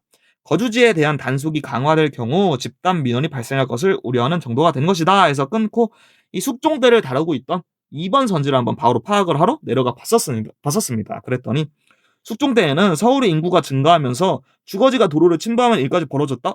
이거 바로 부합하는 말인 거잖아요. 여기 보시면은 여기서 인접한 도로를 침범한 민가가 뭐 이렇게나 많았다는 기록을 확인할 수 있다. 이렇게 나와 있으니까. 그래가지고 여기까지만 읽었어도 그 2번의 답으로 고르고 넘어갈 수 있었습니다. 네, 이제 22번입니다. 다음 글의 내용과 부합하는 거 고르라고 하고 있고 선지를 한번 훑어보니 동경 개회, 개회도 이래가지고 개회나 개회도가 뭔진 모르겠는데 그거에 관련된 내용이겠구나 이 정도는 한번 캐치할 수 있겠더라고요. 그 다음에 이제 한번 글 한번 처음부터 한번 읽어보니까 조선시대 사대부들의 모임은 개회라고 불렀는데 바로 나오네요. 개회. 그중 관료들의 모임은 관료개회 또는 줄여서 요계라고 불렀다. 요계는 동관, 동경, 동방, 동향, 도감 개회 등으로 구분되었다. 엄청 많죠. 동관 개회는 같은 관청에 근무하는 관료들만의 모임으로 동관 개회에 속한 관료는 자신이 근무하는 동안에만 그 요기에 참여했다. 동관 개회는 수시로 열렸는데 관료가 교체될 때는 반드시 개최하여 전입자를 환영하거나 전출자를 환송했다. 이렇게 나와 있는데 이것도 마찬가지로 막 다 이해하려고 막 다 머릿속에 넣으려고 하지는 않고 이렇게 동그라미 정도는 한번 쳐주면서 나중에 선지에서 물어볼 때 어디를 확인해야 되겠다 정도 이렇게 좀 알아보기 쉽게 표기만 한번 해줬습니다. 그리고 나이가 같은 이들의 모임은 동경계회, 또 마찬가지로 표기, 과거에 같이 급제한 동료들의 모임은 동방계회, 동향계회, 정기적 개최되기도 하고 비정기적으로 개최되기도 했다. 동경, 동방, 동향계회에 속한 관료는 일생 동안 이 모임에 참여했다. 도감은 국장도감처럼 일시적인 국가의 업무를 처리하기 위해 설치된 임시관청이었으므로 도감계회는 또 동그라미, 도감의 일이 끝난 뒤 도감이 폐지될 때 한 차례 개최되고 나서 해체되었다 해서 끊고 판단할 수 있는 선지 있나 한번 내려가 봤더니 4번 있잖아요. 사원부 소속 관료는 자신이 사원부에서 근무하는 기간 동안만 동향계회에 참여했다? 아니죠. 여기 보시면은 동향계회는 하면서 속한 관료는 일생 동안 이 모임에 참여했다고 하니까요. 그래가지고 4번에 일단 아니겠구나 하고 이렇게 좀 X표를 한번 쳐줄 수 있었고 또 이제 2달러가 한번 마저 읽어보니 개회는 한가한 시기에 주로 한양 근처의 야외에서 이루어졌다. 사대부들은 대부분 한양 근처의 명소를 방문하여 음주 가문을 즐겼다. 그들은 시, 문장, 그림 세 가지에서 뛰어난 경지에 오르는 것을 삼절이라고 하여 이상으로 여겼고 개회의 참석자들은 아름다운 경치 감상하고 시와 문장으로 이를 표현했으며 참석자 중 글씨를 잘 쓰는 사람이 개회에서 이루어진 활동 기록했고 그리고 직업 화가에게 의뢰하여 개회의 모습을 그림으로 남겼고 이 그림을 개회도라고 개회도 나오네요. 불렀다. 가장 많이 그려진 개회도는 동관 개회도로 육조, 사헌부, 승정원 이렇게 해서 개회도가 있었다 이렇게 해서 끊고 또 판단할 수 있는 선지 있나 한번 내려가 봤더니 3번 보시면은 동방개회 개회도는 참석권 관료 중 그림에 능통한 사람이 그렸다? 이것도 아니죠. 이 개회도라는 거는 직업 화가한테 의뢰했다고 하니까 그래가지고 3번도 아니겠구나 이렇게 넘길 수 있었고요. 또 마지막 단락을 한번 읽어보니 개회도는 표제, 풍경, 좌목으로 이루어졌다. 표제는 개회의 종류를 밝힌 것으로 예를 들어 독서당 개회도는 국가 인재를 양성하는 기관인 독서당이란 관청의 계획을 그린 개회도의 표제이다. 풍경은 개회의 모습과 지역의 실제 경치 묘사했고 좌목에는 관직, 본관, 성명, 좌호 기록했는데 때로는 일부 참석자의 부친의 성명, 관직, 본관, 좌호까지 추가로 기록하여 관료로서의 소속감과 자부심뿐 아니라 가문의식까지 표현했다라고 끝나고 있죠. 그 다음에 선지를 한번 봐보니까 5번이 바로 눈에 띄죠. 좌목에는 개회에 참석하지 않은 사람의 관직, 본관, 좌호를 기록하는 경우도 있었다. 이거 보시면은 이 부친의 이것까지 기록하는 경우가 있었다고 하니까 5번 맞는 내용이겠네 싶어가지고 5번을 답으로 고르고 넘어갈 수 있었습니다. 네, 이제 23번입니다. 다음 글에서 알 수 있는 것은 이렇게 물어보고 있고 선지 한번 가볍게 훑어보니까 수메르인, 수메르인 이래가지고 대충 수메르 얘기하는구나 이 정도는 캐치할 수 있었고요. 그 다음에 이제 글 처음부터 한번 읽어 들어가 보니 이라크 남부의 우르크 지방에서 발굴된 수메르 유적은 놀라울 정도의 체계를 갖춘 회계 자료를 포함하고 있다. 이 BC 8000년경부터 BC 2000년경까지 약 6000년에 걸쳐 누적된 유적에서 다양한 진흙 토큰이 담긴 진흙 용기가 대량으로 출토되었다. 여기서 토큰은 이렇게 제품 및 서비스 등과 같은 다양한 재화 서비스를 각각 상징하는 작은 형사물로 진흙을 구워 만든 것이다. 이 토큰을 담은 용기 역시 진흙을 구워 만들었고 항아리 모양이었다 하고 한번 또 읽어 내려가 봤었습니다. 좀 잘 읽혀 내려가더라고요. 이 유물들은 당시 상인 또는 재산 관리인의 상거래 기록을 나타낸 것이다. 진흙 용기는 채권자 또는 채무자를 의미하고 그 용기 속에 포함된 토큰은 채권이나 채무를 의미한다. 약 6천년에 걸쳐 분포된 이 회계 유물을 세기 문자의 도입 시기인 BC 3250년경을 기준으로 전후 시기를 나누어 분석한 결과 시기별로 차이를 보인다. 이전 시기에는 뭐 이렇게 단순하고 엉성했는데 이후에는 뭐 다양해지고 실로 연결한 꾸러미 사용되기도 하고 뭐 외벽에 표시하는 등 복잡하고 정교해졌다 이렇게 나와 있죠. 그리고 이제 이 단락에서 한번 끊고 뭐 판단할 수 있는 선지들 판단의 줄을 한번 내려가 보니까 이제 1번 수메르인은 상거래 규모가 증대함에 따라 제어만 표시하던 토큰을 서비스를 표시하는 데에도 사용하였다 이렇게 나와 있는데 얘는 일단은 확인할 수 없겠는 게 지금 이 토큰이 재화나 뭐 재화와 서비스를 상징하는 건 맞거든요. 근데 지금 여기 어느 부분에서도 뭐 재화만 이렇게 뭐 먼저 표시하다가 나중에 뭐 서비스를 표시했어 이런 순서 이렇게 선후 관계는 나와 있지 않잖아요. 그래서 글로서는 알 수 없는 내용이네 싶어 가지고 지울 수 있었고 2번 수메르에서 BC 2000년경 이전에는 진흙 토큰과 용기로 그 이후로는 쐐기 문자로 상거래 기록을 하였다라고 하는데 이건 뭐 또 볼 것도 없이 지금 쟁점이 되고 있는 시기가 BC 8000년경부터 BC 2000년경까지의 약 6000년 뭐 어쨌든 이 시기인 거잖아요. 따라서 BC 2000년경 이후에는 어땠는지 글로서는 알 수 없는 거잖아요. 그래서 2번도 지울 수 있었고 3번 수메르인은 쐐기 문자를 도입하기 전부터 실로 묶은 토큰 꾸러미를 발음이 어렵네요. 사용하여 채권이나 채무를 표시해야 돼 이렇게 나와 있는데 이것도 여기 지금 쐐기 문자의 도입 시기인 BC 3250년경을 기준으로 전후 시기를 나누어 분석한 결과 이후 시기에서야 토큰들을 실로 연결한 꾸러미가 사용된 것이죠. 그래서 3번도 지울 수 있었고 또 이제 마저 한번 3단락을 한번 읽어봤었습니다. 그랬더니 이제 수메르인은 거래가 발생하면 용기 속에 토큰을 넣어 보관하는 방식으로 거래를 기록했다. 기본적인 거래 기록 방식을 살펴보자. 가령 채권자 A가 채무자 B에게 보리 25단위를 빌려주고 이자로 보리 3단위를 받기로 계약했다. 이때 A는 용기 속에 보리 1단위를 의미하는 같은 토큰을 28개 넣은 다음 밀봉하여 보관하였다.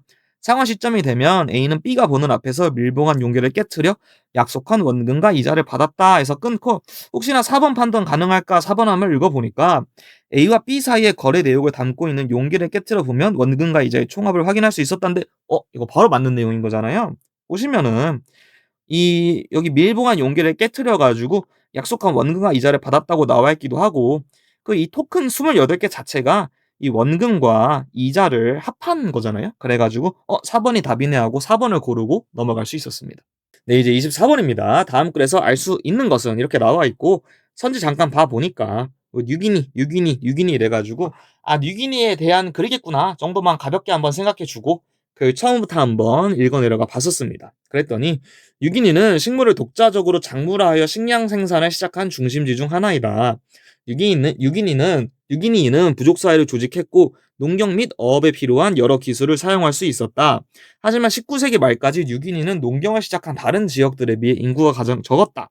뉴기니는 당시까지도 석기를 사용했으며 문자도 없었고 국가를 조직하지도 못했다. 이처럼 뉴기니가 발전하지 못한 데에는 몇 가지 요인이 있었다 하고 좀 더 읽어 내려가 봤었습니다. 뭐 어떤 요인이 있었나 이렇게 좀 궁금하더라고요. 뉴기니에는 가축의 종류와 수가 부족했다. 가축은 돼지와 닭 두 종류밖에 없었고 그 수도 너무 적어서 사람들이 단백질을 섭취하는 데 큰 도움이 되지 못했다. 또한 돼지와 닭은 수레를 끌지 못해 뉴기니는 인간의 근력 말고는 다른 동력을 갖지 못했다. 이로 인해 부족한 경제적 문화적 교류가 부족할 수밖에 없었다. 더구나 다양한 동물과의 접촉은 장기적으로 질병에 대한 면역력을 발달시키는데 가축의 종류가 다양하지 못한 탓에 유럽 침입자들이 가져온 유행병에 대응할 만한 면역력도 발달하지 못했다 해서 한번 끊고 뭐 판단할 수 있는 선지 있나 한번 이렇게 내려가 봤더니 일단 3번 같은 경우 있잖아요. 이 뭐 뉴기니는 부족한 겨류가 매우 드물고 지형이 험준하여 외부에서 유입되는 유행병으로부터 비교적 안전하였다라고 나와 있는데 여기서 그냥 대놓고 뭐 유행병에 대응할 만한 면역력도 발달하지 못했다 이렇게 나와 있으니까 3번은 틀린 말이겠고 또 5번 한번 봐보니까 뉴기니인의 부족한 동력원은 뉴기니의 발전을 저해하는 요인 중 하나였다? 근데 이거 바로 맞는 말인 겁니다. 이거 보시면은 인간의 근력 말고는 다른 동력원을 갖지 못했다고 나와 있거든요. 근데 이거는 뉴기니가 발전하지 못한 데 있는 몇 가지 요인을 서술하는 과정에서 나온 말인 거잖아요. 그래서 그럼 이 부족한 동력원은 뉴기니의 발전을 저해하는 요인 중 하나라고 볼 수 있으니까 5번을 답으로 고르고 넘어갈 수 있었습니다.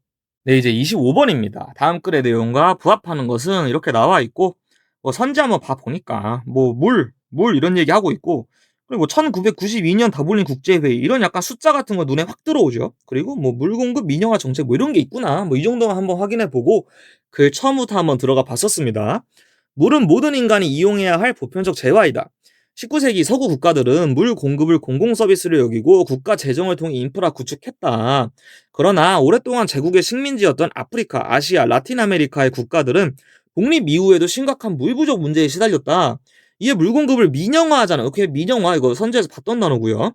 주장이 제기됐는데 그 주장의 핵심은 공적 자금이 부족하니까 선진국의 민간 기업이 상수도 건설에 투자하도록 유도하고 사용료를 걷어 투자금을 회수할 수 있게 하자는 것이었다. 결과적으로 어쨌든 민영화하자 이런 얘기인 것 같고, 이 탈식민지 국가들은 세계 경제 불황의 여파로 재정 상태가 더욱 악화되었기 때문에 이러한 주장을 받아들여 1980년대부터 물 공급 민영화를 국가 정책으로 추진했다 해서 한번 끊고, 한번 이렇게 좀 판단할 수 있는 선지들이 있나 한번 내려와 봤더니 1번 같은 경우 탈식민지 국가들은 물을 여타의 상품처럼 사적 소유가 가능한 재화로 간주하는 선진국 정책 결정자들의 관점을 거부했다 이렇게 나와 있는데, 이거는 아니겠는 게 이 탈식민지 국가들이 물 공급 민영화를 국가 정책으로 추진했다고 나와 있잖아요. 그러니까 이 민영화를 긍정했다는 게 사적 소유를 긍정한 거니까. 그래서 이제 얘는 옳지 않겠구나 이렇게 지울 수 있었고, 또 3번 같은 경우에 탈식민지 국가들에서 물 공급은 국가 재정을 동원한 공적 자금의 투입을 통해, 그러니까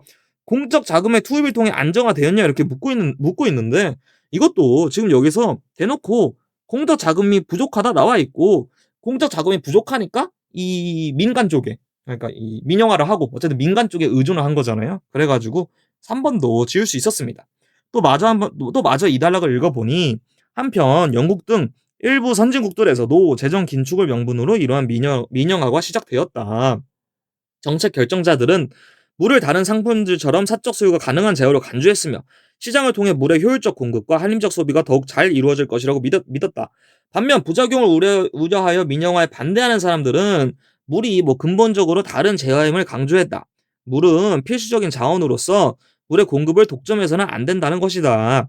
따라서 공적 관리가 필수적이며 합리적 소비 또한 공동체 단위에서 더 효율적으로 이루어질 수 있다고 주장했다. 그러나 이러한 우려에도 불구하고 민영화의 흐름은 가속되었다 해서 끊고, 다시 한번 이제 또 남은 선지들을 봐주니 5번 같은 경우 선진국들에서 물 공급 민영화 정책은 이견 없이 수용되었다? 아닌 거죠. 지금 여기에 부작용을 우려하여 민영화에 반대하는 사람들에 대한 입장도 나와 있으니까요. 따라서 5번은 아니겠구나 이렇게 지울 수 있었고, 또 마저 읽어보니 1992년 더블린 국제회의, 이거 선지에서 봤던 단어네요. 물이 경제적 가치를 지닌 시장 재화로서 경쟁적 사용의 대상이 되어야 한다는 선언문이 채택되었다. 이를 계기로 물 공급을 전문으로 하는 다국적 기업의 활동이 더욱 본격화되었는데, 특히 프랑스와 영국의 기업들은 탈식민지 국가들에 진출하여 큰 수익을 누렸다. 시장 논리에 따라 한 국가 안에서도 인구 밀도가 높고 부유한 도시부터 공략되었다. 그리고 인구 밀도가 낮은 농촌 지역은 소비가 크지 않기 때문에 다국적 기업이 물 사용료를 도시보다 더 높게 책정하여 주민들의 부담이 가중되었다. 이렇게 끝나고 있죠. 그리고 이제 또 남은 2번하고 4번을 살펴보려 하니까 2번 좀 파란색으로 좀 잘 보이게 한번 해드릴게요.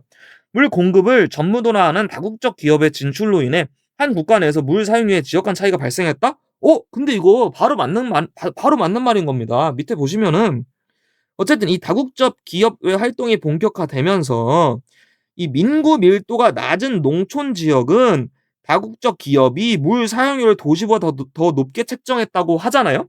그러면 이게 바로 한 국가 내에서 물 사용료의 지역 간 차이가 발생을 한 거니까 2번이 맞는 말이겠네 하고 2번을 답으로 고르고 넘어갈 수 있었습니다.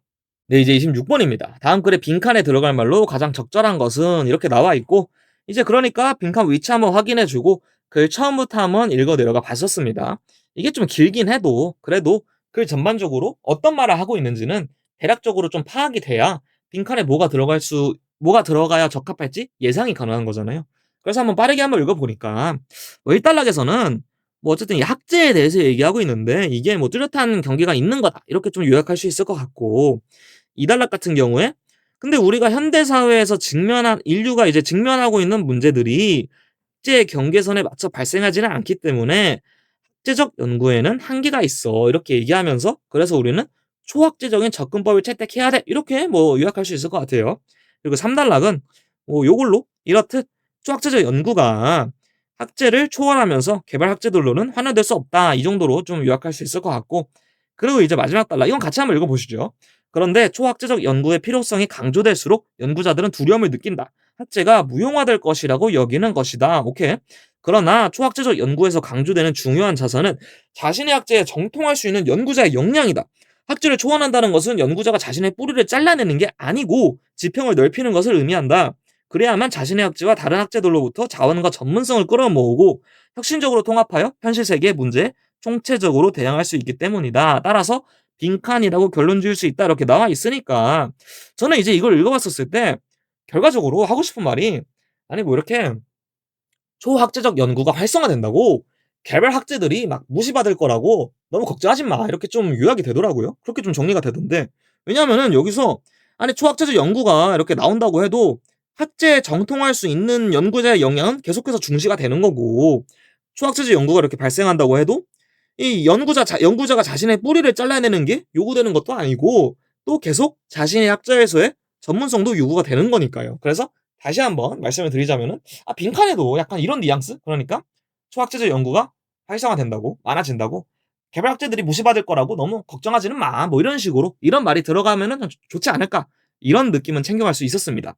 그래서 그 생각을 갖고 선지로 한번 내려가 보니까 1번 같은 경우에 지금 뭐 필요성을 수용하냐 못하냐 이건 관심사가 아닌 거죠. 그리고 2번도 뭐 주제 선정해야 되냐 뭐 이것도 주제도 전혀 관심사가 아닌 거고 3번도 누가 선도하냐 관심사가 아닌 거죠. 근데 4번은 괜찮죠. 초학제적 연구는 현실의 문제를 해결하기 위해 학제적 코드를 초월하지만 학제의 폐설을 가져오진 않는다.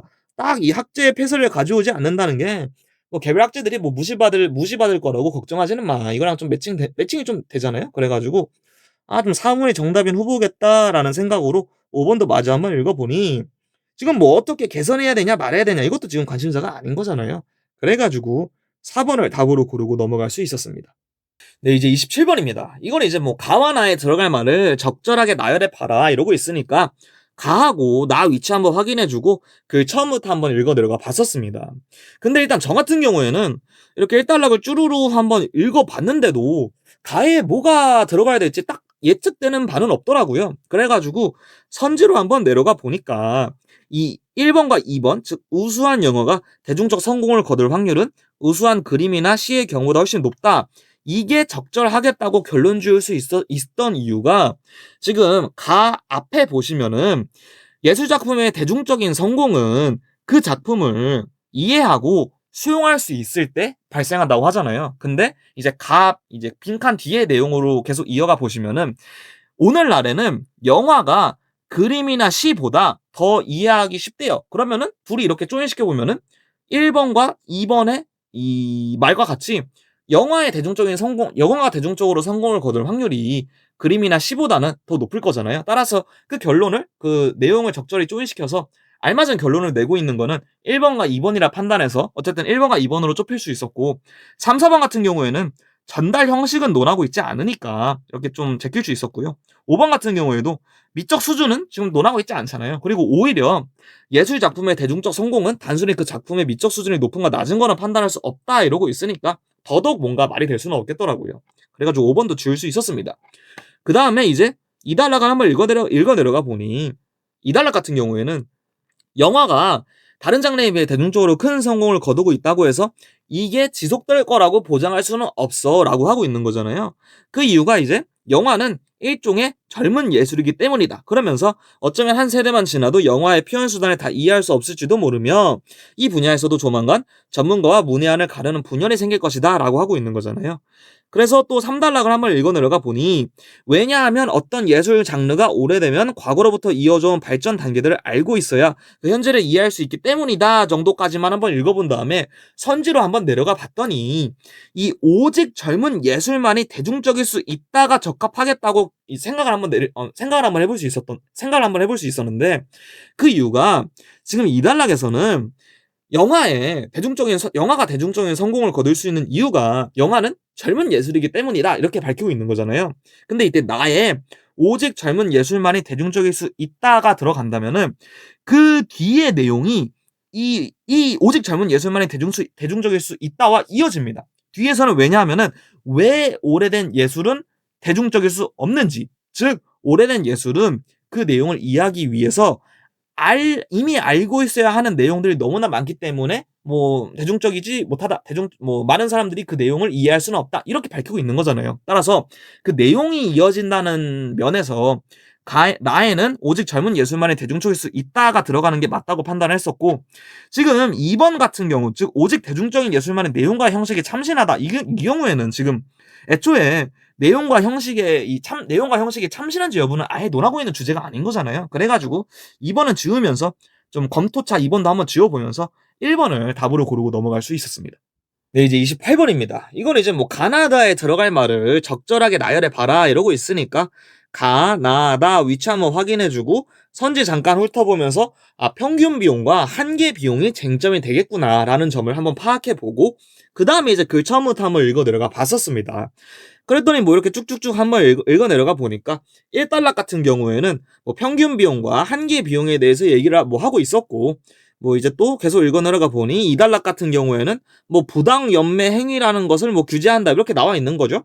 그러면서 이제 3달러로 내려가 본 건데, 이제 저 같은 경우에는 어쨌든 이렇게 쭉쭉 읽어 내려가 보다 가에 평균 비용이 들어가는 게 맞겠다라고 판단했던 주요 원인이 여기서 경쟁 이전 모든 시설 투자비를 포함하여 이런 말이 있는 거예요. 근데 한계 비용에 대해서 설명한 1달러의 내용을 보자면은 한계 비용은 과거에 지출한 비용은 제외한다고 하거든요.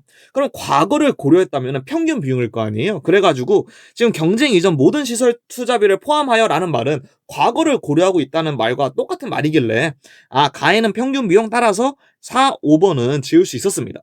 그리고 이제 또 쭉쭉쭉 한번 읽어 내려가 보니 이제 나 같은 경우에는 경쟁 이전 시설 투자비를 제외하고 경쟁 시작 시점부터 고려를 해야 돼라고 말을 하고 있으니까 이거는 바로 또 이 한계 비용에서 과거에 지출한 비용은 제외하자는 말과 똑같은 말을 하고 있잖아요. 그래가지고 나이는 한계 비용 이래가지고 1번은 지울 수 있었고, 또 읽어 내려가 보니까 다 같은 경우에는 생산 비용보다 높은 가격에 빵을 판매했다면은 적자는 줄고 있을 거 아니에요. 그래가지고 결과적으로는 3번을 최종적인 답으로 고를 수 있었습니다. 이제 29번입니다. 이것도 이제 알 수 있는 것을 골라봐라 이러고 있으니까 선지 한번 가볍게 훑어보고 그 처음부터 한번 읽어 내려가 봤던 거죠. 그러면서 이제 1달러 이렇게 한번 쭉쭉쭉 다 읽어보고 1달러에서 한번 끄는 다음에 판단할 수 있는 선지 한번 판단해 주러 선지를 한번 내려가 봤더니 이제 1번 같은 경우 인간은 체온 조절 능력 덕분에 사냥에 있어 가장 효율적인 동물로 평가된다. 이거는 이렇게 좀 지울 수 있었던 게 어쨌든 인간이 체온을 조절하는 능력이 사냥에 있어 핵심적인 역할을 한 거는 맞거든요. 근데 그렇다고 해서 인간이 사냥에 있어 가장 효율적인 동물이냐? 그렇지 않다는 거는 우린 다 알고 있기도 하고, 여기서 우리 조상들이 고기를 확보하기란 여간 힘든 일이 아니었다고도 하고, 인간보다 빠르고 힘센 동물이 이렇게 많았다고도 하니까, 결과적으로는 사냥에 있어 가장 효율적인 동물은 아니라는 점을 알 수 있죠. 그래가지고 1번은 지울 수 있었고, 2번, 화살과 같은 사냥 도구가 개발되기 전까지 인간은 스스로의 힘으로 사냥할 수 없었다? 이것도 지울 수 있었던 게, 여기서 화살과 같은 장거리를 나아가는 도구가 개발되기 전 우리 조상들이 고기를 확보하기란 여간 힘든 일이 아니었을 뿐이지 사냥할 수 없었는지, 그러니까 이게 불가능했는지는 불가능했다는 말이 아닌 거잖아요. 그리고 오히려 밑에서는 결과적으로는 스스로의 힘으로 사냥에 성공했다고 하니까, 그래가지고 2번도 지을 수 있었습니다. 그 다음에 이제 2단락을 또 쭉쭉쭉 한번 읽어 내려가 본 다음에 2단락에서 한번 끊고 또 3, 4, 5번 중에 판단할 수 있는 게 있나 한번 훑어보니까 5번 같은 경우가 가능한 거죠. 인간은 다른 동물에 비해 피부에 제곱미터당 흘릴 수 있는 땀의 양이 많아 운동으로 인해 발생한 야를 식히는데 유리하다? 이거는 바로 지금 말은 100g, 낙타는 250g의 수분을 배출하는 데 비해 인간은 500g까지 배출을 하고, 이 덕분에 다른 동물에 비해 운동으로 달아오른 체내의 열을 더 빨리 그리고 더 많이 식힐 수 있다고 하니까 정확히 5번에 뭐 부합하는 말을 해주고 있는 거잖아요. 그래가지고 5번을 답으로 고르고 넘어갈 수 있었습니다. 네, 이제 30번입니다. 다음 글에 기억에 대한 판단으로 적절한 것을 모두 골라봐라 이렇게 나와 있으니까 기억 위치 한번 확인해주고 보기 한번 살짝 훑어보니 결과적으로는 실물이익 조정에 해당하는지 안 해당하는지, 장부상 이익 조정에 해당하는지 안 해당하는지가 쟁점이 되겠더라고요. 그래서 이 글 처음부터 한번 읽어 내려가 봤었을 때도 1단락은 이렇게 좀 빠르게 훑어 내려가 볼 수 있었습니다. 왜냐하면은 1단락에는 이 실물이익 조정이라든지 아니면은 뭐 장부상 이익 조정이라든지 이에 대한 내용이 하나도 없더라고요. 그나마 1단락에서 하나 가져가 볼 만한 거는 이 이익 조정이라는 게 기업이 준수해야 하는 회계 기준의 범위를 넘어서지만 않는다면 뭐 괜찮아, 오케이야, 이 정도 한번 챙겨가 볼 수 있겠더라고요. 그 다음에 뭐 한번 계속 읽어내려 보니까 결과적으로는 2단락에 실물이익 조정, 3단락에 장부상 이익 조정 이렇게 각각 배치되어 있길래 먼저 2단락을 한번 읽어본 다음에 기억 보기를 판단해주기 위해 한번 내려와 볼 수 있었습니다. 그래서 기억을 같이 한번 읽어보시면은 기업 A의 경영자는 회계 기준에 어긋나지 않는 범위에서, 이러니까 어쨌든 범위는 합격, 당기 이익을 높여 신규 상장 시 자신이 보유한 주식의 발행가액을 높게 책정하고자 생산량을 비정상적으로 늘렸다 이렇게 나와 있는데, 지금 생산량을 비정상적으로 늘린 거라면은 얘는 어쨌든 뭐 생산이나 판매에 대한 의사결정에 변경이 있는 거고 결과적으로 뭐 다양한 물적, 인적 자원이나 자금의 흐름에 실제로 영향을 준 거니까 실물이익 조정으로 볼 수 있겠더라고요. 따라서 기억은 맞겠군 하고 넘길 수 있었고, 니은과 디귿을 판단하기 위해 3단락도 먼저 읽어본 후 보기로 다시 내려와 보니까 니은 기업 B의 경영자는 경기가 불확실한 상황에서 내년도 이익 목표를 높게 설정하지 않기 위해 일시적으로 광고비를 대폭 늘려 지출한 뒤 회계 기준에 맞게, 얘도 범위는 합격, 장부에 반영하여 당연도 이익을 낮췄다, 이게 장부상 이 조정에 해당하냐 이렇게 묻고 있는데 얘는 해당하지 않겠더라고요. 왜냐하면은 일시적으로 광고비를 대폭 늘려 지출한 행위는 실질적인 자원의 흐름이 발생한 거잖아요. 곧 다른 말로는 실제 기업의 생산이나 판매에 대한 의사결정에 변경이 있는 거니까 장부상 이익 조정으로는 볼 수 없겠더라고요. 그래서 니은은 일단 제칠 수 있었고, 그에 따라 2번, 4번, 5번이 날라갔고, 디귿을 마저 한번 읽어보니 기업 C의 경영자는 내년에도 연임하기 위해 당연도 적자를 회피하고자 회계 기준의 범위 내에서, 얘도 범위는 합격, 재고자산의 단가를 종전과는 다른 방식으로 계산하는 회계 선택을 통해 이익을 상향 조정했다, 이게 장부상 이익 조정에 해당하냐 이렇게 묻고 있는데 얘는 해당하겠더라고요. 왜냐하면은 지금 단순히 어쨌든 이 계산하는 방식에만 변경이 있는 거잖아요. 실질적인 자원의 흐름에 뭐 변경이 있는 건 아니고, 그에 따라서 장부상 이익 조정으로 볼 수 있으니까, 그래서 디귿은 맞겠네 해서 결과적으로는 3번을 답으로 고르고 넘어갈 수 있었습니다. 네, 이제 31번입니다. 31번 같은 경우에는 뭐 A와 B에 대한 분석으로 적절한 것을 고르라고 하고 있고, 보기들을 잠깐 훑어보니까 뭐 A, B 뭐 이런 식으로 나와 있어가지고 일단 뭐 A에 대해서 읽은 내용만으로 좀 판단할 수 있는 보기들은 먼저 한번 판단해 줄 수 있겠다 이런 생각이 좀 들었었습니다. 그 다음에 이제 글 처음부터 한번 읽어보니 종이란 어떤 속성을 공유하는 덕분에 유사성을 갖는 개체들의 집합이다. 종에는 자연종, 사회종 등이 있다. 그렇다면 노인은 어떤 종인가? 철학자 A는 노인이 자연종이라고 본다. 이제 A의 입장이 나와 있는 거죠. A는 자연종과 관련해 다음 조건을 제시한다. X에 속하는 개체들이 어떤 속성을 공유하고 X의 개체들이 이러한 속성을 공유하는 점이 자연 법칙에 의해 설명되면은 X는 자연종이다. 무슨 말인지 모르겠죠? 근데 다행히도 뒤에서 또 예시를 한번 들어주고 있습니다. 예를 들어 금 개체들은 어떤 속성을 공유하며 이것들이 왜 이러한 속성을 공유하는지는 금의 원자 구조에 의해 자연법칙적으로 설명된다. 따라서 금은 자연종이다. A는 노인도 이와 같은 이유로 자연종이라는 것이다. 뭐 대충 무슨 말 하는지는 알겠어요. 그래서 일단 여기서 한번 끊고 뒤에서부터는 이제 B에 대한 입장이 나오고 있으니까 A에 대한 내용만으로 판단할 수 있는 보기들을 한번 먼저 판단해주러 보기로 한번 들어가 봤었습니다.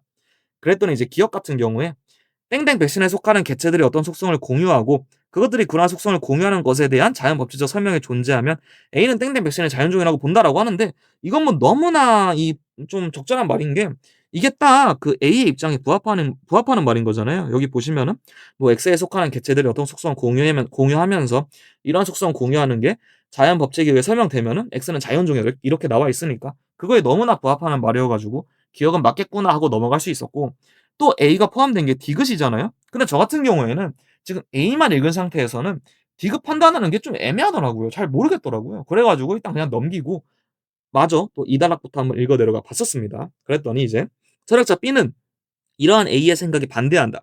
우선 그는 A가 제시한 조건이 자연종을 위한 충분 조건이 아니라고 본다. 예를 들어 최근 제약회사에서 개발한 땡땡 백신에 속하는 개체들은 어떤 속성 공유하는데 그 속성은 모두 자연법칙적으로 설명된다. 그럼에도 땡땡 백신은 인공적으로 만들어진 것으로서 자연종이 아니라는 것이다. B에 따르면 노인 역시 A가 제시한 조건을 만족하더라도 자연종이 아닐 수 있다. 더 나아가 B는 어떤 X가 자연종이 되기 위해서는 어떤 개체가 그 X에 속하는지 그렇지 않은지에 대한 선명한 구분 기준이 존재해야 한다고 본다. 그러니까 B도 어쨌든 뭐 특정 조건을 좀 이렇게 뭐 덧붙이고 있는 거네요. 노화는 구분 기준이 모호한 생물학적 과정이므로 노인과 비노인을 구분하는 선명한 경계는 존재하지 않는다. 따라서 노인은 자연종이 아니라는 것이다 해서 끊고 혹시나 니은 판단이 가능할지 니은 판단이 가능할지 확인해 보고자 니은으로 한번 내려와 보니까 B는 금이 자연종이라면 무엇이 금인지 금이 아닌지에 대한 선명한 구분 기준이 존재한다고 본다라고 하는데 이것도 뭐 너무나 맞는 말이죠. B에 따르면은 이 B에 따라서 자연종이라면은 이 선명한 구분 기준이 존재하는 걸 테니까 따라서 니은은 맞는 말이겠구나 하고 넘길 수 있었고 또 이제 마저 3단락을 한번 읽어보니까 B에 따르면 노인은 사회종이다. 노인을 사회종이라 할 수 있는 이유는 무엇인가? B는 사회종과 관련해 다음 조건을 제시한다. X에 속하는 개체들이 어떤 속성을 공유하고 X의 개체들이 이러한 속성을 공유하는 것이 사회적 규칙이나 관행에 의해 설명되면은 X는 사회종이다. 대한민국에서 노인은 65세 이상이라는 속성을 공유하면 이 점은 대한민국의 사회적 규칙이나 관행에 의해 설명된다. B는 노인이 이와 같은 이유로 사회종이라는 것이다 라면서 이제 끝이 나죠. 그리고 이제 디귿에 다시 한번 들어가 보니까 대한민국에서 희귀 질환으로 급격히 노화가 진행된 40세 한국인을 A는 노인이 아니라고 보지만 B는 노인이라고 본다라고 하는데 이제야 이제 이건 아닌 걸 알 수 있겠더라고요. 저 같은 경우에는 이 B에 대한 말이 먼저 눈에 들어왔었거든요. 그래서 B를 기준으로 한번 판단을 해봤더니 지금 B에 따라서 노인이 되기 위해서는 어쨌든 65세 이상이라는 속성을 공유를 해야 되거든요. 근데 지금 예시에 나와 있는 사람은 40세잖아요. 그러면은 이 65세 이상이라는 요건을 충족하지 못해가지고 B는 노인이 아니라고 볼 것입니다. 뭐 그에 반면에 A 같은 경우에는 뭐 노인과 이 노화라는 속성을 공유하고 있기도 하고 이 노화가 왜 일어났는지 이 자연법칙적으로 설명이 되기도 하니까 뭐 A에 따르면은 노인이라고 볼 수 있는 거겠죠. 그래서 어쨌든 뭐 이 입장이 좀 반대로 서술이 돼 가지고 '디귿은 틀렸겠구나.'라고 결론 줄 수 있었고 그에 따라 가지고 3 번을 답으로 고르고 넘어갈 수 있었습니다. 네 이제 32번입니다. 32번 A와 B에 대한 평가로 적절한 것을 모두 고르라고 하고 있고 보기들을 한번 봐 보니까 뭐 A, B 이렇게 나와 있어 가지고 얘도 A를 먼저 한번 읽어보고 그 읽은 내용만으로 판단할 수 있는 보기들은 먼저 판단해 줄 수 있겠구나 이런 생각이 한번 들었었고요. 그 다음에 이제 한번 글로 들어가 봤었을 때는 얘는 딱 봐도 인트로인 것 같아 가지고 그냥 패스해 버리고 바로 A로 한번 들어가 봤었습니다. 그래서 이제 A 같이 한번 읽어보시면은 내부자 고발의 도덕적 정당성은 다음의 조건을 모두 만족할 경우 그리고 오직 그 경우에만 확보된다라고 하면서 이제 조건들이 나와 있는 거잖아요. 근데 이걸 한번 쭉 읽어 내려가 보기는 하되 당연히 이제 하나하나 다 머릿속에 넣으려는 노력은 하지 않았고요. 그냥 나중에 문제에서 물어볼 때 찾기 쉽게 하고자 이렇게 표기 정도만 해주면서 내려가 봤었습니다. 그래서 이제 우리는 여기서부터 마저 한번 다시 읽어보시면은 이 중 마지막 조건이 가장 핵심이다. 결국 내부자 고발이 도덕적으로 정당화되기 위한 핵심은 고발자가 내부자 고발을 통해 해당 회사가 대중들이나 사회에 가하는 추가적인 피해를 방지하고자 하는 데 있다라면서 끝나고 있죠. 그래서 이제 A를 다 읽었으니까 기억을 한번 먼저 판단해 주러 보기로 내려와 봤더니 기억 회사가 대중이나 사회에 입히고 있는 피해가 심각하지 않은데도 불구하고 그 회사에 대한 내부자 고발이 도덕적으로 정당하다고 인정되는 사례는 A의 주장이 약화한다 이렇게 나와 있는데 얘는 맞는 말이겠더라고요. 왜냐하면은 이 피해가 심각하지 않다는 거는 이 첫 번째 조건을 만족하지 못하는 상황인 거잖아요. 그러면은 이 A에 따랐을 때는 이 모든 조건이 만족돼야만 정당성이 인정되는 것이기에 이 하나의 조건만이라도 충족되지 못한 상황은 정당성이 인정될 수 없습니다. 근데 이 기억에 따라 가지고 조건 하나 충족 못했는데도 정당하다고 인정되는 사례가 있어라고 하면은 A의 입장은 약화될 수밖에 없는 거겠죠. 따라서 기억은 맞겠구나 하고 넘어가 줄 수 있었고 또 A가 포함된 디귿을 한번 살펴보니까 회사 내 다른 구성원에게 회사의 잘못을 알려 그 잘못에 계속 일조하지 않을 방법이 있음에도 알리지 않고 제기한 내부자 고발이 정당하다고 인정되는 사례는 A의 주장을 강화하냐라고 묻고 있는데 얘도 아닌 거를 알 수 있겠는 게 지금 이거 같은 경우에는 저 둘째 조건을 만족하지 못하는 상황인 거잖아요. 애초에 보고 자체를 안 했으니까. 그러면은 A에 따랐을 때 이 기억을 풀었을 때와 마찬가지 논리로 이 정당성이 인정될 수 없을 텐데, 아니 정당하다고 인정되는 사례가 있었어라고 하면은 A의 입장은 약화될 수밖에 없겠죠. 따라서 디귿은 옳지 않구나 넘어갈 수 있었습니다. 그래서 디귿을 지우니까 2번, 4번, 5번 날라가서 1번, 3번만이 남았었고, 이제 B를 마저 한번 읽어보니 내부자 고발의 도덕적 정당성은 다음의 조건을 모두 만족할 경우, 그리고 오직 그 경우에만 확보된다라고 하면서 또 마찬가지로 조건들이 나와져 있는 거고요. 그리고 이제 우리는 여기서부터 마저 한번 읽어보시면은 이 중 마지막 조건이 가장 핵심이다. 결국 내부자 고발의 도덕적 정당성의 핵심은 고발자가 해당 회사가 범한 잘못에 가담하지 않고자 하는 데 있다라면서 끝나고 있는 거죠. 그리고 이제 니은을 이제 한번 확인해 보니까 고발자가 속한 부서가 잘못하고 있다는 것에 대한 적절한 증거가 없어서 내부자 고발이 도덕적으로 정당하다고 인정되지 않는 사례는 B의 주장을 약화한다라고 묻고 있는데, 얘는 이제 틀린 말이겠더라고요. 왜냐하면은 지금 이거는 적절한 증거가 없는 거는 이 세 번째 조건에 만족하지 못하는 상황인 거잖아요. 그러면은 B의 입장에 따랐을 때도 이 모든 조건이 만족돼야만 정당성이 인정되는 것이기에 하나의 조건이라도 충족되지 못하면은 정당성이 인정되지 않는 것입니다. 근데 니은도 어쨌든 이 조건을 충족하지 못해가지고 정당하도 인정되지 않는 사례가 있다는 것이니까 B의 입장과 같이 하기에 최소한 B의 주장을 약화시킬 수는 없는 것이죠. 그래서 니은도 틀렸구나 하고 3번을 지우고 1번을 답으로 고르고 넘어갈 수 있었습니다. 네, 이제 33번입니다. 다음 글의 내용이 참일 때 반드시 거짓인 것은 이렇게 나와 있고, 뭐 한번 읽어보니까 물품을 분류하는 기준은 다음과 같다.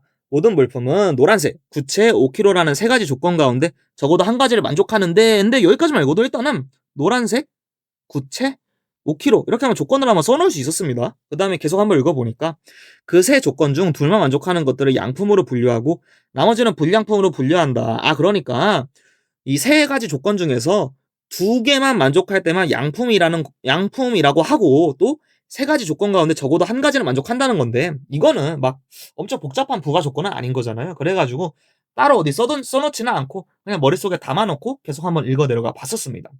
그랬더니 이제 이렇게 1번부터 5번까지 이렇게 나와 있는 거잖아요. 그래가지고 그러면은 1, 2, 3, 4, 5 이렇게 적어가지고 표를 한번 채워볼 수 있겠더라고요. 그래서 같이 한번 채워보시면은 1번은 노란색이고 양품이다 이렇게 나와 있으니까 1번은 양품이고 노란색에 해당하겠고요.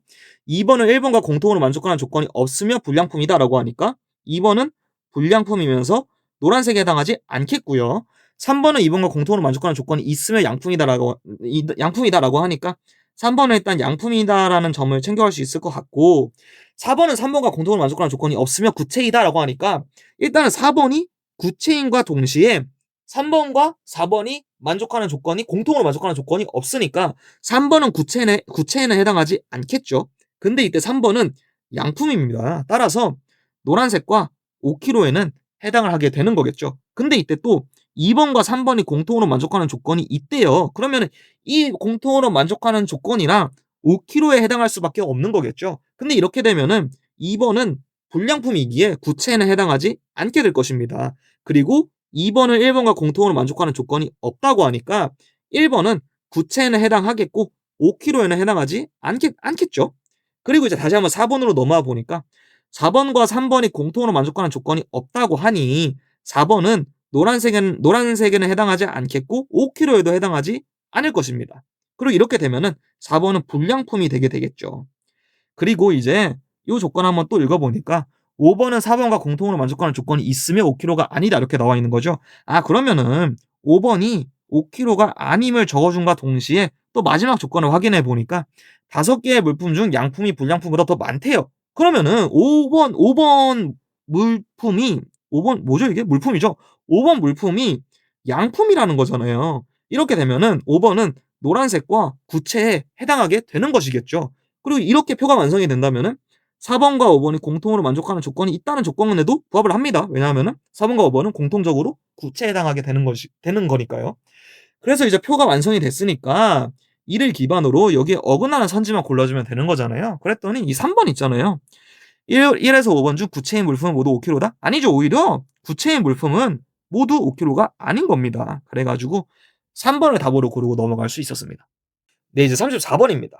이것도 이제 뭐 복잡하게 풀자면은 한도 끝도 없이 복잡하게 풀 문제가 될 텐데, 이거 막 말이 어렵잖아요. 막 외연, 뭐 내포 이런 거 다루고 있으니까. 그래서 이것도 만약에 이해하기 어려우시면은 하나하나 이해하시려고 하시면서 내려가시기보다는 그냥 약간 한번 쭉 훑으면서만 내려가시고 퍼즐 맞추기 식으로 푸시면은 전혀 뭐 약간 뭐 복잡하거나 어려울 게 없는 문제니까 한번 이제 제가 어떻게 풀었나 한번 보여드리면은 저 같은 경우에는 그냥 이렇게 한번 훑으면서 내려가면서 '아 대충 뭐 A가 B를 함의하는 경우에 대해서 말하고 있는 글이구나.' 정도만 캐치하고 얘도 그냥 한번 훑어 내려가 보면서 바로 한번 보기로 들어가 봤었습니다. 그랬더니 이제 기억 T는 P를 포함하냐고 묻고 있는 건데 이거 지금 딱 봐도 요거 두 개 조인해서 풀라는 것 같잖아요. 그래서 한번 보시면은 S가 T를 함의한다 이렇게 나와 있는데 이거 지금 A가 B를 함의할 경우 B가 A를 포함한대요. 즉 T가 S를 포함한다는 거잖아요. 근데 이때 S는 P를 포함한다고 하니까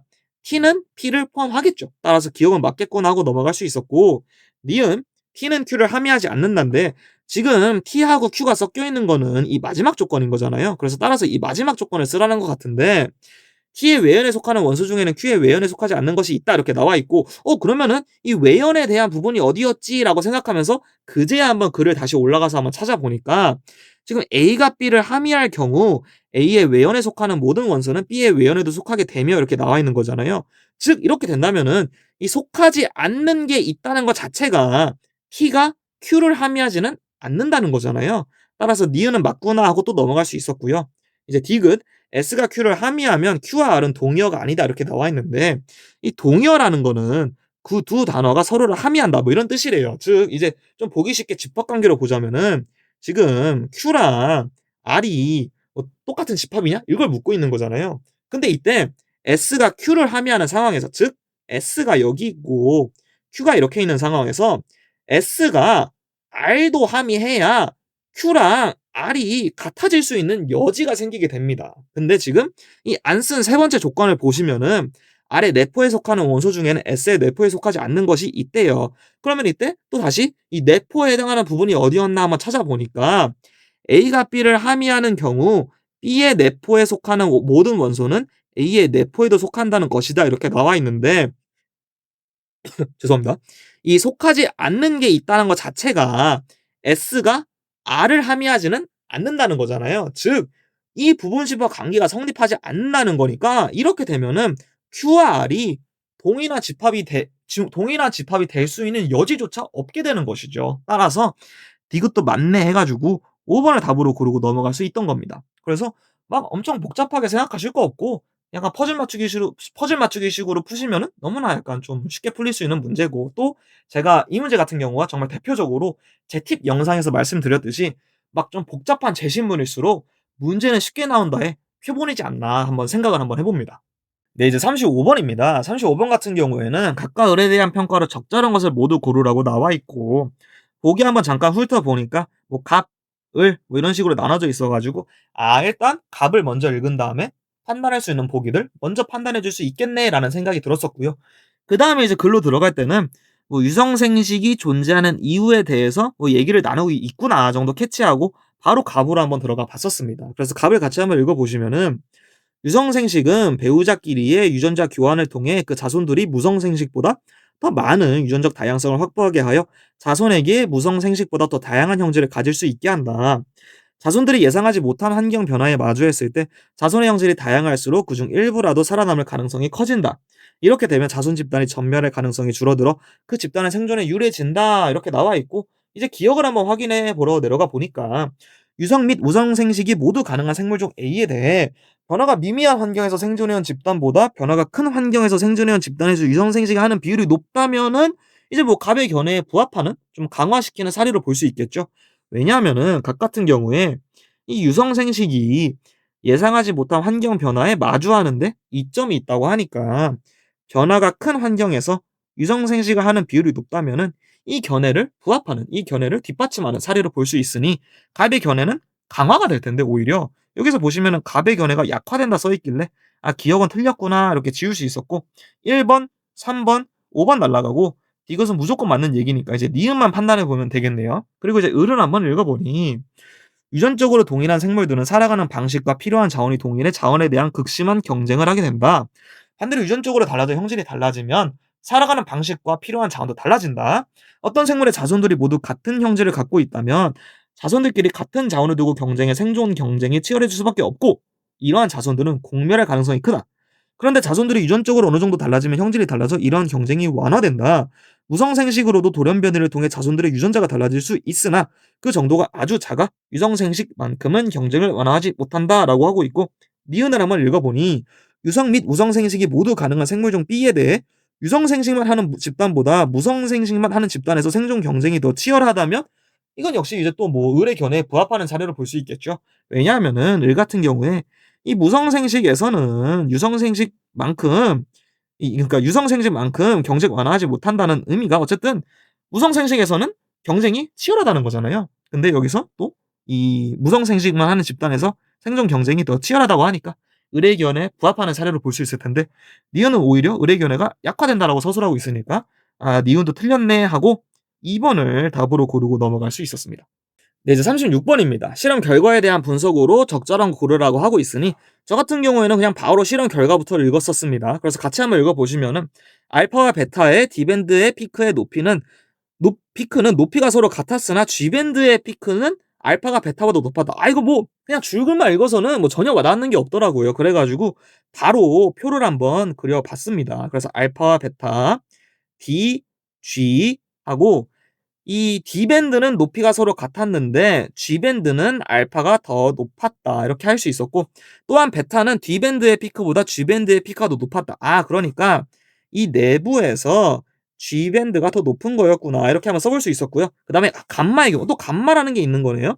감마의 경우 D밴드의 피크와 G밴드의 피크는 높이가 같았고, 그러니까 이 내부에서는 높이가 서로 같았고, 이 높이는 베타의 D밴드의 피크의 2배였다. 그러니까 결과적으로 이 D밴드가 감마가 베타보다는 컸구나, 이렇게 해서 이렇게 표를 한번 간략히 적어줄 수 있었습니다. 그리고 이 특정 파수 이하에서의 피크는 베타에서만 관찰되었다, 이렇게 나와 있는 거고, 그 다음에 이제 보기를 잠깐 훑어봤었습니다. 왜냐하면은 지금 이거 딱 봐도 글 복잡해 보이는데 처음부터 다 막 읽어 내려가려고 하면은 너무 크잖아요. 너무 그러니까 좀 버겁잖아요. 그래가지고 보기를 먼저 봄으로써 어떤 게 쟁점이 되는지를 먼저 한번 그래도 훑어보려고 했던 거죠. 그랬더니 결정성 크기 순서대로 나열하는 게 쟁점이겠구나. 그리고 뭐 무슨 종류가 있는 어떤 종류의 뭐 CNT가 뭔지 모르겠지만 어쨌든 뭐 어떤 종류 이런 게 중요한 거겠구나.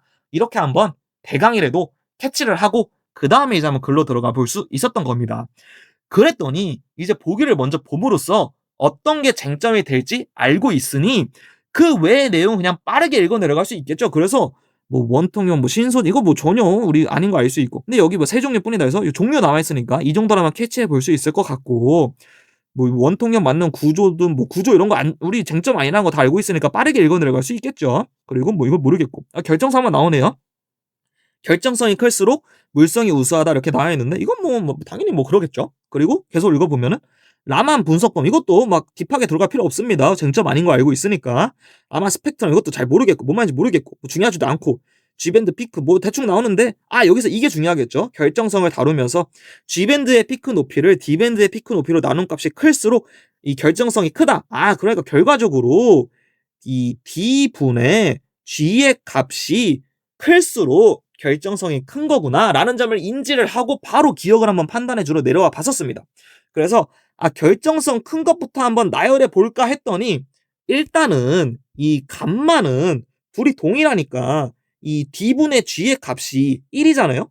그리고 근데 이제 베타는 1보다는 큽니다. 왜냐하면은 G 즉 분자가 더 큰 거거든요. 그래서 일단은 베타가 감마보다는 크겠고, 근데 이때 알파가 가장 크겠는 게 알파는 이 분자 D는 동일한데 G가 베타보다 큽니다. 그래가지고 알파, 베타, 감마 순서대로 적절히 잘 나열하고 있으니까 기억은 맞겠네 라고 짚고 넘어가 줄 수 있었고요. 그리고 이제 또 마저 읽어보니 뭐 CNT 샘플에 뭐 SW나 DW가 존재할 때, 그리고 이제 그때에만 이 특정 파수 이하에서 피크가 나타난다, 이렇게 나와 있고, 근데 우리 여기서 이 특정 파수에서 피크가 나타나는 거는 베타만이라는 걸 알고 있잖아요.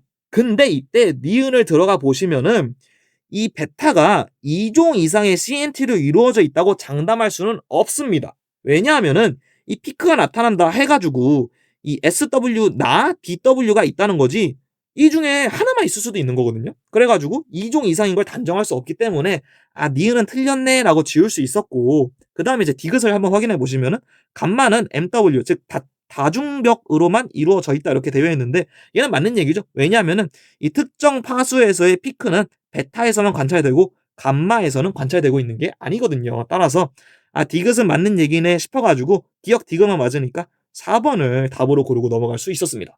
네, 이제 37번입니다. 실험 결과를 가장 잘 설명하는 것은 이렇게 나와 있으니까 실험하고 실험 결과 쪽부터 한번 훑어봤었습니다.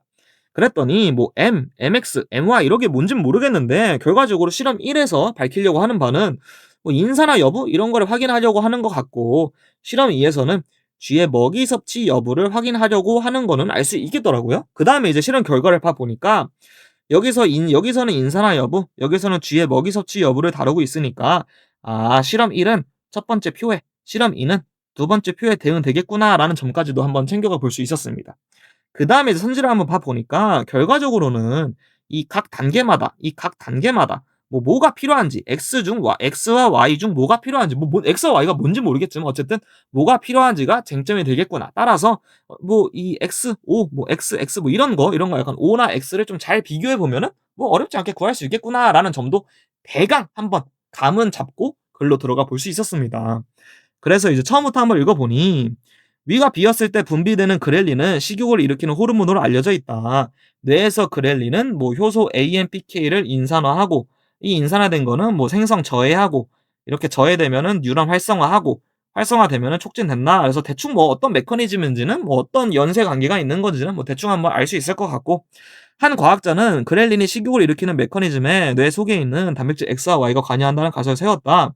그는 이를 확인하기 위해 정상주의 M에서 X를 만드는 유전자를 제거한 돌연변이지 MX, Y를 만드는 유전자를 제거한 돌연변이지 MY를 만들었다. 그러니까 이제서야 MX와 MY가 뭔지를 알 수 있었던 거죠. 각각 X와 Y가 없는 G를 지칭하는구나.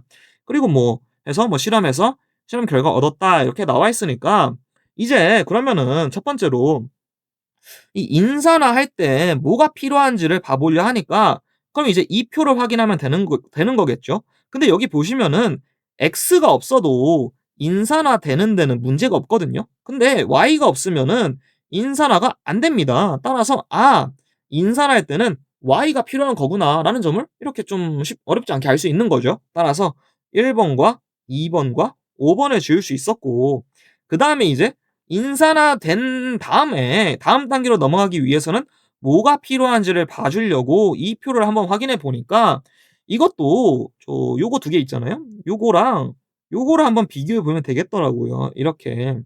그래서 이걸 보시면은 지금 X가 없는 상태에서 얘가 인산화가 되기는 됐어요.